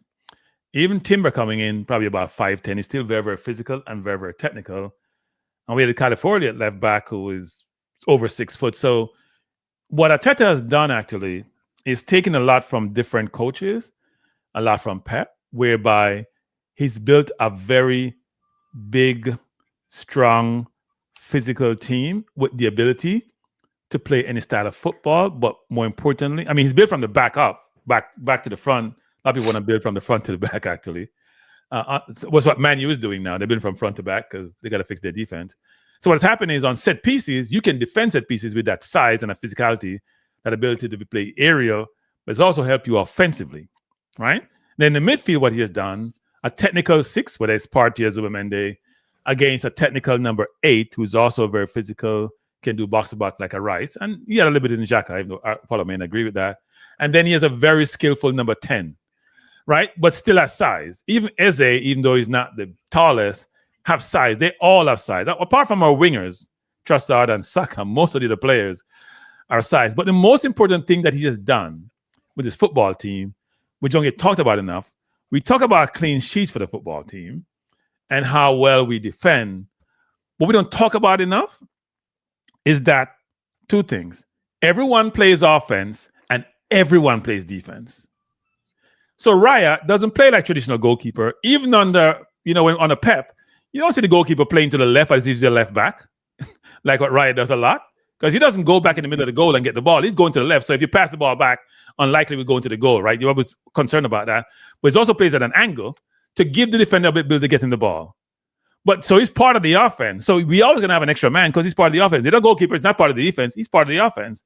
And then secondly, everybody, whether it's Saliba, who's very good on the ball, Gabriel can go over the top, Calafiori, who is not great playing the inverted, but is much better on wide and ends up like a center forward. All wing backs or fullbacks now get into the box a lot. You look at their fullbacks. Timber is in the box as much as Saka is in the box, right? Ben White used to be too, but more on the outside, not as much in the box. And Ben White is not as good a dribbler as Timber. So he's built almost this complete team and making them very flexible, extremely flexible. Most players can play multiple positions. When you have a team that's so flexible that defends as a team, that's why we haven't given them a goal. It's not just the back 4 or back 5. And they also all can play offense. Then your reliance on goal scoring doesn't have to be just your center forward or just your wingers. It's the entire team. And he's taking the set piece construct or concept to another level, totally different level, right? People go over set pieces and the lap throws for Stoke and all that. Yeah, that's all good. But when you're putting fear in people's heart about set pieces, then they don't want to give away corners anymore. And they put them making this mistake they don't want to make. If you notice, Apollo, we don't press like we used to press. We used to press like Liverpool and City used to do. Everybody's backed off of that because they realized they get burned out in the second half of the season. When Klopp first came and Guardiola first came, they pressed like mad. And they used their offense. They played, they rest on offense and they press you on defense. Now it's selective pressing, right? It's not the same press you're seeing like you see Brighton press us the other day. It's not the same kind of press because you're going to burn out the second half of the season. If your goal is to win the league, you can't press 24/7. We could probably do it now. And we have 2 teams. But the point of the matter is that he's built the team a little bit differently. And even if we don't win the league this year, he ain't getting fired no time soon. I'll tell you that right now. Ain't happening. Yeah, I mean, all the talk of people talking about if he don't win nothing, he's going to get fired. They just, that's just rival talk and talk sport talk. And it's just foolishness. And I said for a long, I don't even, when I'm posed with that question now, if he doesn't win the league this season, would he stay or go? I don't even answer it anymore because I just think the fact that you've answered me that question don't mean that tells me all you need to know about the club. It's this guy. This is his first job. He has not had a managerial job before this, and you're talking about him. People acting like Arsenal spend all this money, like we're the only team to spend this money, like. City did this before us. Chelsea did that before. Man United with Alex Ferguson. So when Arsenal do it, it's like you lot just realized just now that teams can spend money to be competitive to win titles. It's nonsense. It's just all this stuff you're hearing. I don't so I'm sorry, Paulo. So D saying we press because we play high line. No, we shorten the field. When you shorten the field, and so you don't have to go press and then create space behind you in the first line. You should, Gokares presses quite a bit, but we don't press like we used to press. We used to be gung-ho, 100 miles an hour. It's selective pressing now. It's not the same pressing. Well, when you shorten the field, it's designed for you to tighten the shape of the team to make it more compact so you can win the ball back. So the passing lanes are slower. The distance between the players are shorter. And so therefore more players can get to the ball wherever it is in that compact space. That's how it's designed. They draw it up. Totally originally the Spanish rondo, but what Arteta is doing with it, I mean, Pep Guardiola talked about this the other day. He said, what Mikel's done since he left coaching with us, he says, he's made so much leaps. He knows what he's doing. I posted a video. Did you see the video, Gary? on Pep that I posted, where Pep says Arteta's the smartest manager in world football. He said he knows everything. He says Pep Guardiola, and if you haven't seen it, guys, go to the forum where I posted it. Pep Guardiola says Mikel Arteta is the smartest manager in world football. He knows everything.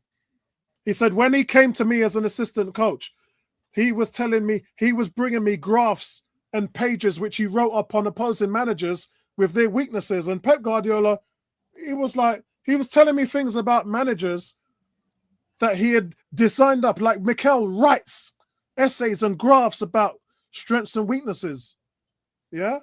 In business, we call it spot analysis. And he was just strength and weaknesses all across the board on every single manager. Guardiola was like, this guy is football science. That's why you read some guys in the chat saying Arteta's breaking football. It's just bringing something. There's kind of he ain't won nothing big yet. I think what's happening, Apollo, is that his early days. Now, I think what's happening, Apollo, is that football has been static for a long time. And people like Pep came along and changed things, and everybody's like amazed. But in other industries, people are always trying to find different ways to do things and not be norm. And what Arteta is doing is looking at the game in its totality and assessing where the opportunities and taking advantage of those opportunities. Right? So the whole set piece concept, which people do just normally because it's part of football. Yeah. Yep. Yeah. He wants to exploit that. He's meticulous. What he's done, Cranky, he stripped football down and rebuilding it back up again and finding every loophole, every trick in the book, and then what he's doing, he's working and working and working on it until he becomes the best at it. Right now, he's producing more set piece goals than anyone else. He's had the best defense. Why everyone's crying? If it was anyone else, they'll be held as geniuses. He's let the least amount of goals in for the last 3 years. And not people talk about best defense this year. He had the best defense for the last 3 seasons going back. All these things is just like one layer after one layer, which he's just adding to his arsenal. And as it piles up, you know, the squad depth. This year we've seen the man management, we've seen the Pitney then play. Everything seems to be compounding on top of each other to the point where if I ask anybody, what's Arsenal's weakness? They can't see no weakness. I asked Man United fans, I asked Liverpool fans, I said, where do you see our weakness? They say, Apollo, you ain't weak. And there's no one area that we can exploit. And it's got to the point now where you're talking about defensive or offensively? Both. The team's weakness. Yeah, spot I analysis. still think, where's your strengths I don't want to call it a weakness, but I still think we're not as penetrative as we can be if a really good team is playing a mid block, for example. Right? We don't cut you apart. Like our City used to cut you apart and just totally break you down. We don't do that. So we will go wide, or we'll do the set piece. We don't cut you apart. Like I'll give you an example. How much shots have Gokaris has on goal so far this year? Shots he's gotten clean shots. We don't create those opportunities to give you a clean shot to put you in a position to do that when you play the center forward, right? Which is something that we need to do to break you down and just create openings. Okay, so I'm not saying it's a weakness. I'm saying it's an area for improvement. Actually, it's an area for improvement. Yeah, and my take on that would be, and I think I said this on Nightcap 3, when all the rivals, all them guys was talking, and I was laughing. I said, Apollo, why are you laughing? I said, I'm laughing because you lot talking like we're the best team in the world, but what you don't understand is this isn't the finished article. We're not even up to speed yet. Eze's not up to speed yet. Havertz ain't back. Madueke, who I think is our best winger, has been out for months. He ain't coming back till another 2 or 3 weeks. We're not at our best. Odegaard has created more chances than any other player in Europe over the last 3 years. He's played less than half the games this season. So when people are talking like this, like saying we're breaking football and we're the best team, and this is not us. So I have a question for you. I have a question for you. What is our best team with everybody's available? Well, the back 4-6 itself: Raya, Timber, Gabriel Saliba, Calafiori, that sets itself. Obviously, Zumba Mendy and Rice as the two holding. And then I would have to go with and we've seen various different. This is what I love about Arteta this season. He ain't stuck on one thing. We've seen him play dual number 10s, dual number 8s. We've seen him play a 1-2, a 1-1, and we've seen him play a 3 up front. I've seen us play a variety of formations this season. And I have to say, I like the 2 number 8s.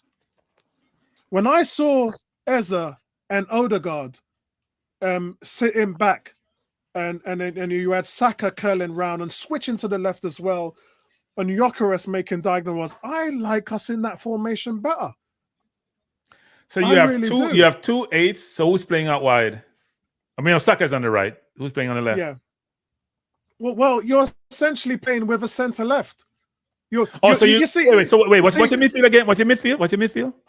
So your midfield is you holding, yeah, and then you've got Eza and Odegaard playing as your 2 8s, and then you've got Gyökeres, and then you've got Saka. But what? See, this is the false narrative with Arsenal fans is that Trossard plays on the left. In reality, he plays as a centre left, which is what Foden does for Man City. It's a different position. It's not what we're accustomed to because look. Trossard doesn't have the skill set out wide on the island to beat a man. So what does he do? He comes inside, he makes the runs, keen eye, intelligence, knows where to place the ball, and always in the right position. And I've been a Trossard fan for a long time. It's only just now people seeing what he can do, goals and assists. He's going to be timeless. He's going to be that one constant that you've got working up front. Never going to have a bad game, maybe never going to have a great game. But you're always going to get that intermediate game from him. And that position is something that Eza is excellent at. And I said to people before, by people talking about number 10 at Crystal Palace, he don't play number 10 at Crystal Palace. He's got that free role, that Rice role of the 8 advance. But isn't that part of his problem with us, Apollo? Isn't that part of his problem with us, though? Because this is a very structured team that we have. You don't have the same level of freedom to just do what you want to do and play at your own pace. You got to play defense in this system, which as they struggle with a little bit. No, I think that. Before I go to Gary, Gary, before I go to you, I want to put it down to when it comes to Eza. There's part of it which is the system and adapting to, and we know because Declan Rice for a whole year told us, Mikel Arteta, I've never seen any. He's been coached by all these different people at West Ham, and he said when I come to Arsenal.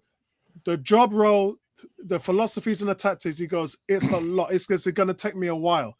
Mikel Moreno, who World Cup winner, all this thing, France and Spain, all these things, he said, a veteran player, and he goes, what Mikel Arteta's doing here is going to take me at least 6 or 12 months to get under my belt. It's a lot. It's not just, this is the reason why I talk to you guys about young players.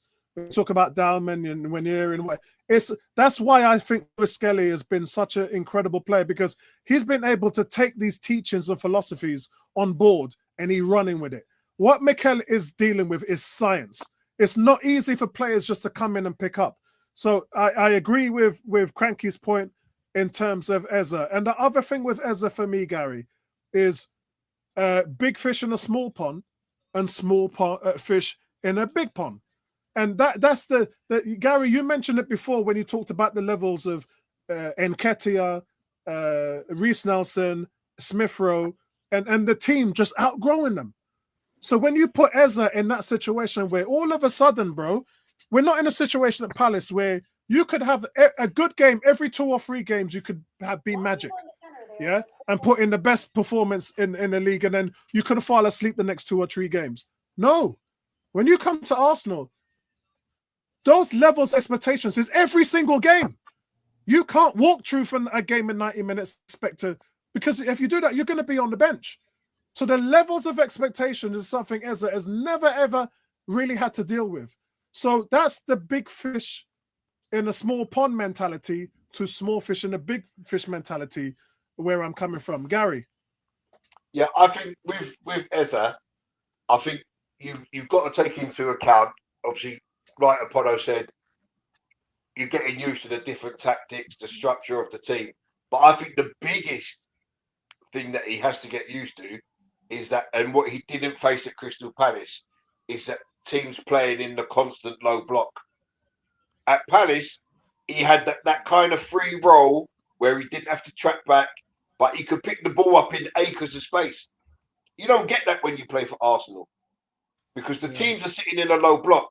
So now you've got to deal with another problem which you haven't really had throughout your career because teams are sitting in a low block. Where do you find by the way, sorry, Gary, Bayern up 1-0. They just walked through PSG defense a while ago. Go ahead. Oh, wow. Yeah, so I think that's the biggest problem with Eze. It's getting used to the system and the tactics, but more than anything, it's we're facing constant low blocks. Where do I find the space? That's a great point you make, Gary, and that's so you'll have much more room to maneuver in a team where you're playing almost counter-attacking football, which is what they played at Crystal Palace most of the time, right? Yeah. Because they'll dominate possession. And he had much more opportunities then, frankly, versus now where he's part of a structure and you got to fit into that structure. But if you think at Palace, you pick the ball up on the halfway line, you've got 2 centre-backs to beat, and then you're running at goal. You pick the ball up for Arsenal on the halfway line, you've got 4 midfielders, and 4 defenders to get past. So unless you're Lewis Kelly, then you can do that. Well, you're running from there. But see, Gary, I agree with that. But you know what? I agree with that, Gary. But you know what? That's not even a problem, because the West Ham, the Fulham, the teams that you draw had 4 games and had 4 draws last season. Arsenal have won all them games. So the low block is becoming, which was the biggest defense against us last year, it's becoming useless this year. Yeah, but you know why, Apollo, though? Because we score from set pieces, right? Whether early or mid. And then as a team, if you want to be in the game, you got to come after us more. So your mid or low block has to open up somewhat during the game. Because you can't just sit back and just... Yeah, it's like a fly trap. Yeah. It's like them fly trap. It's like what Arteta's created. Arteta went through last year. Yeah, obviously had the injuries, but then a team's low block, and he couldn't. This recycle, we call it, the recycle football, where it just goes from Martinelli all the way through in a rainbow pattern to Saka, and then it goes all the way back. And you're just thinking, what are you guys doing? You never had a centre forward, granted, but you're thinking, what on earth? Havertz was out for half the season, and so Arteta has looked and studied at all of this, and we don't play that same way. It's almost, and that's why the emphasis on set pieces is so much, because let's be fair. In order to get a corner, what have you got to do? You got to be attacking. You can't get a corner if you're not attacking. Yeah. I mean, to get a corner, you have to attack. But I just said earlier on in the commentary, exactly. I haven't seen us win so many penalties so early in the season. If not, I think we've probably had more penalties so far this season than we've had in the whole entire couple of last seasons.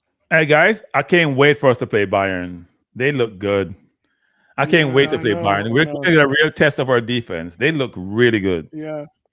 They're running PSG at the park so far. I've been licking my lips, and I just sold my Emirates ticket for that game. I'm going to miss the Spurs game and the Bayern Munich game. I just sold both my tickets. If we don't run over Spurs, if the same team that play against us, that play Chelsea, play against us, it shouldn't be a hard game. But Odegaard and Havertz is going to be back for that game. I don't know whether they're going to be fit, though. I thought Odegaard was playing his best football in a while before he got injured in his last 2 games. He came on in one cameo against Newcastle, and he played the other game. It was really looking good, like the old Odegaard, and then he's out again. So let's hope they bring him back totally fit, and he can do what he does. I think at the moment, you don't need to rush players back, do you? You can allow players time to get exactly. Rushing them back does no good. Yeah, the question for me is Madueke, who didn't have any goal or assist, but looks so dangerous on the right. Yeah. He's just going to sit on the bench going forward and not get much game time, because he's not that good on the left versus on the right. It's night and day. Yeah, sometimes they play him on the left for England. He doesn't look the same when I see him on the left. He looks ridiculous on the right. He looks unplayable on the right. Yeah, but why wouldn't you just switch Saka left and put Saka on his strong foot? Nah, you're gonna put your so-called best offensive player on his less favorite side. You're not gonna do that. That's not happening. That's not happening. Yeah, but look what when Saka played on the left when he first came in the team, he was still creating. He was playing wing back. He was playing wing back then. Yeah, but and he was going through players like silly. Yeah, wing back to winger is no different. Yeah, but you want a person to come in on the left foot and shoot. You don't want them to, right? That's the traditional way of playing. Do you know how many men he was not? Do you know how many men he was nutmegging on that left-hand side? It was ridiculous. Yeah. No, listen, this is what I've always said about Martinelli. You put Martinelli on the left, you want him to cut in and use his right foot. I've never seen Martinelli. He won't do that because he don't lift his head up. He can't see anything. What are you talking about? But I've never seen Martinelli cut in and hit onto that far post. But and you're never going to see him do that. Yes, that's not happening. But if you put Martinelli on the right, on his strong foot, he can go outside and cross the ball. I must say though that Martinelli has welcomed the competition, right? He's played better since he got benched. He looks dangerous since he got benched. That's where you need him. And he looks where dangerous since he got benched. Because when you know you're coming on the 70th minute, you know your manager's waiting for you to do something. Whereas when this kick off and there's 90 minutes to play, everybody's fair game. But when you got that 20 minutes there, that's your time to make it end. That's the time that you show me what you're made of. And quite frankly, I think that's always been his best position as it impacts. No, I actually thought his best position was center forward. I thought it was center forward. His ability to run off defenders with that speed. I watched him against Chelsea. I think there was like Man U game where the goal got called back. Chelsea game where we're down to 10 men. Yeah. When he gets a full head of speed, there's no catching him. So then you can stretch the defense and we have more room in front. I agree, but the problem with that is you're not going to get that in a low block, are you? And so that's why you need but the thing about it is, Apollo, is that I don't see him like low block. You're right about low block, but is Gokares better in a low block than Martinelli? I don't know. Yeah, Gokares to me, his movement up front is his biggest attribute. Yeah, it is. But remember what I said. Yeah, but remember what I said pre-game against Burnley. I called it. I said, in the business world, we say if nothing changes, nothing changes. Which means if you keep doing the same thing, you're going to keep getting the same result. And I said to Gary, I bet you Arteta drops him deep like Havertz in this game. And what did he do? What did he do, Gary? What did he do, Gary? What we've exactly. And Marino. then and what did you see, Cranky? You saw some ball playing link up play from Gyökeres, which you've never seen before. And I know that because when I was watching his film last year at Sporting, and I saw him do that there. The biggest thing I kept saying to everybody, I said, you're all talking about the goals. You don't know this guy, when it comes to link play, he can create. His link play that was off in his right. The last game was the best link play I've seen from him because his link play, the ball was either passed too hard, too fast, too slow. The right pace wasn't on the ball. This game, that 25-yard pass he made across field, was it to Trossard or somebody? Brilliant. Yeah. That was a brilliant pass. I think also when he first came but remember he played. But remember, he played before that, Cranky. He played a through ball to Saka on his right. Yes. And it beat the two. The defenders weren't ready for it. He slipped it, and the weight on the ball. Saka had 2 one-on-one chances and blew them up. We have to get him more shots, Apollo, because his shot, he kicks hard. Yeah, we have to get him more shots. We're not getting enough shots. I watch him at Sporting. When he gets to shoot, he's accurate. He kicks it hard. We have to get him more shots. I just think now he's coming into his own. Whoa, what's Salah? Oh, got fouled. Whereas before he was struggling for fitness, and now we're seeing him reach his full fitness levels. I think you're seeing the best of him now. Yeah, I totally agree. Again, it's another one that needs to work out the team patterns and so on. Just a quick stat for you guys. Mm-hmm. So Arsenal this season played 16. Won 14, drawn 1, lost 1. We didn't lose any, Gary. There was a free kick given that was a worthy. We don't call it a loss. It was a worldly. A worldly goal. We didn't lose no game. We didn't get beaten. Goals scored. Anyone want to have a hazard a guess? Total. Okay, it's gotta be about 40. Right, you're saying 40. Goals. What you saying, Apollo? 29. All right, so Apollo's closest. Total goals scored 33. Okay. Total goals conceded? 3. Yeah, both right. And how many clean sheets in total? Oh, 10. No, 9. 12. Right, you're saying 12. What you saying, Cranky? 9. 13. Wow. Oh, just one shot. D went for 18. you know what? 18 clean This sheets is what in I'm 40 saying. games. Doing well. This is what I'm saying. I've been listening to you. You know, the change I've made this season is I'm listening to not just Arteta's conferences. I listen to the opponent's conference the manager, because I want to hear them talk about Arsenal. And the things I hear them say every week about Mikel Arteta is like he's got them. He got them busted. He's got them. They are doing backflips. They have no idea how to play against them. And that's the worst game we played though, because the worst game we played was the Man U game. Right? That was the worst game we played all season. Yeah. By a good distance, actually. Yeah. They were the better team that day, Man United. Yeah. Yeah, but the important thing in that scenario is that we got the win, they didn't. Yeah. So but they were the better team. The worst team on the pitch if we come away with 3 points all the time. I don't really care. Yeah. Arsenal 3 clean sheets, 3 goals. It's mad. D says he's talking about AFTV are cooked. Everybody left Turkish. The other guy, James, they don't got their. Nah, that's normal turnover in life. It happens. It is, but when you lose, you know what it is, Cranky. When you lose the cream of the crop and you keep you keep the mud, that don't make you a good channel anymore. That don't make you. They had a lot of things they covered, and I did like Mo. I thought Mo was very. I like Mo. I like Mo a lot, actually. Yeah, I like Mo and I like James. I like James. Yeah, obviously analytical side of it where they've lost all of that. I ain't spoke to Robbie in a long time, because I don't really beef that way. So you got to do what he's got to do.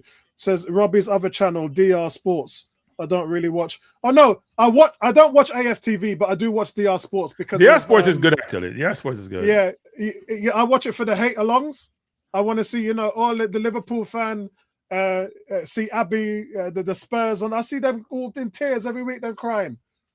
It's like forward. It's like Jason Cundy, yeah, man crying every week. A man in tears every week. The man's in tears. So yeah, I like that thing. Them thing on a Monday morning when I'm going to work, they make me feel nice, make me feel good about the team. Yeah, all right, guys, listen. Thank you for joining us today. Agreed. Thanks for joining us today. Thank you, Cranky, for joining us as well. Always a pleasure to hear your thoughts.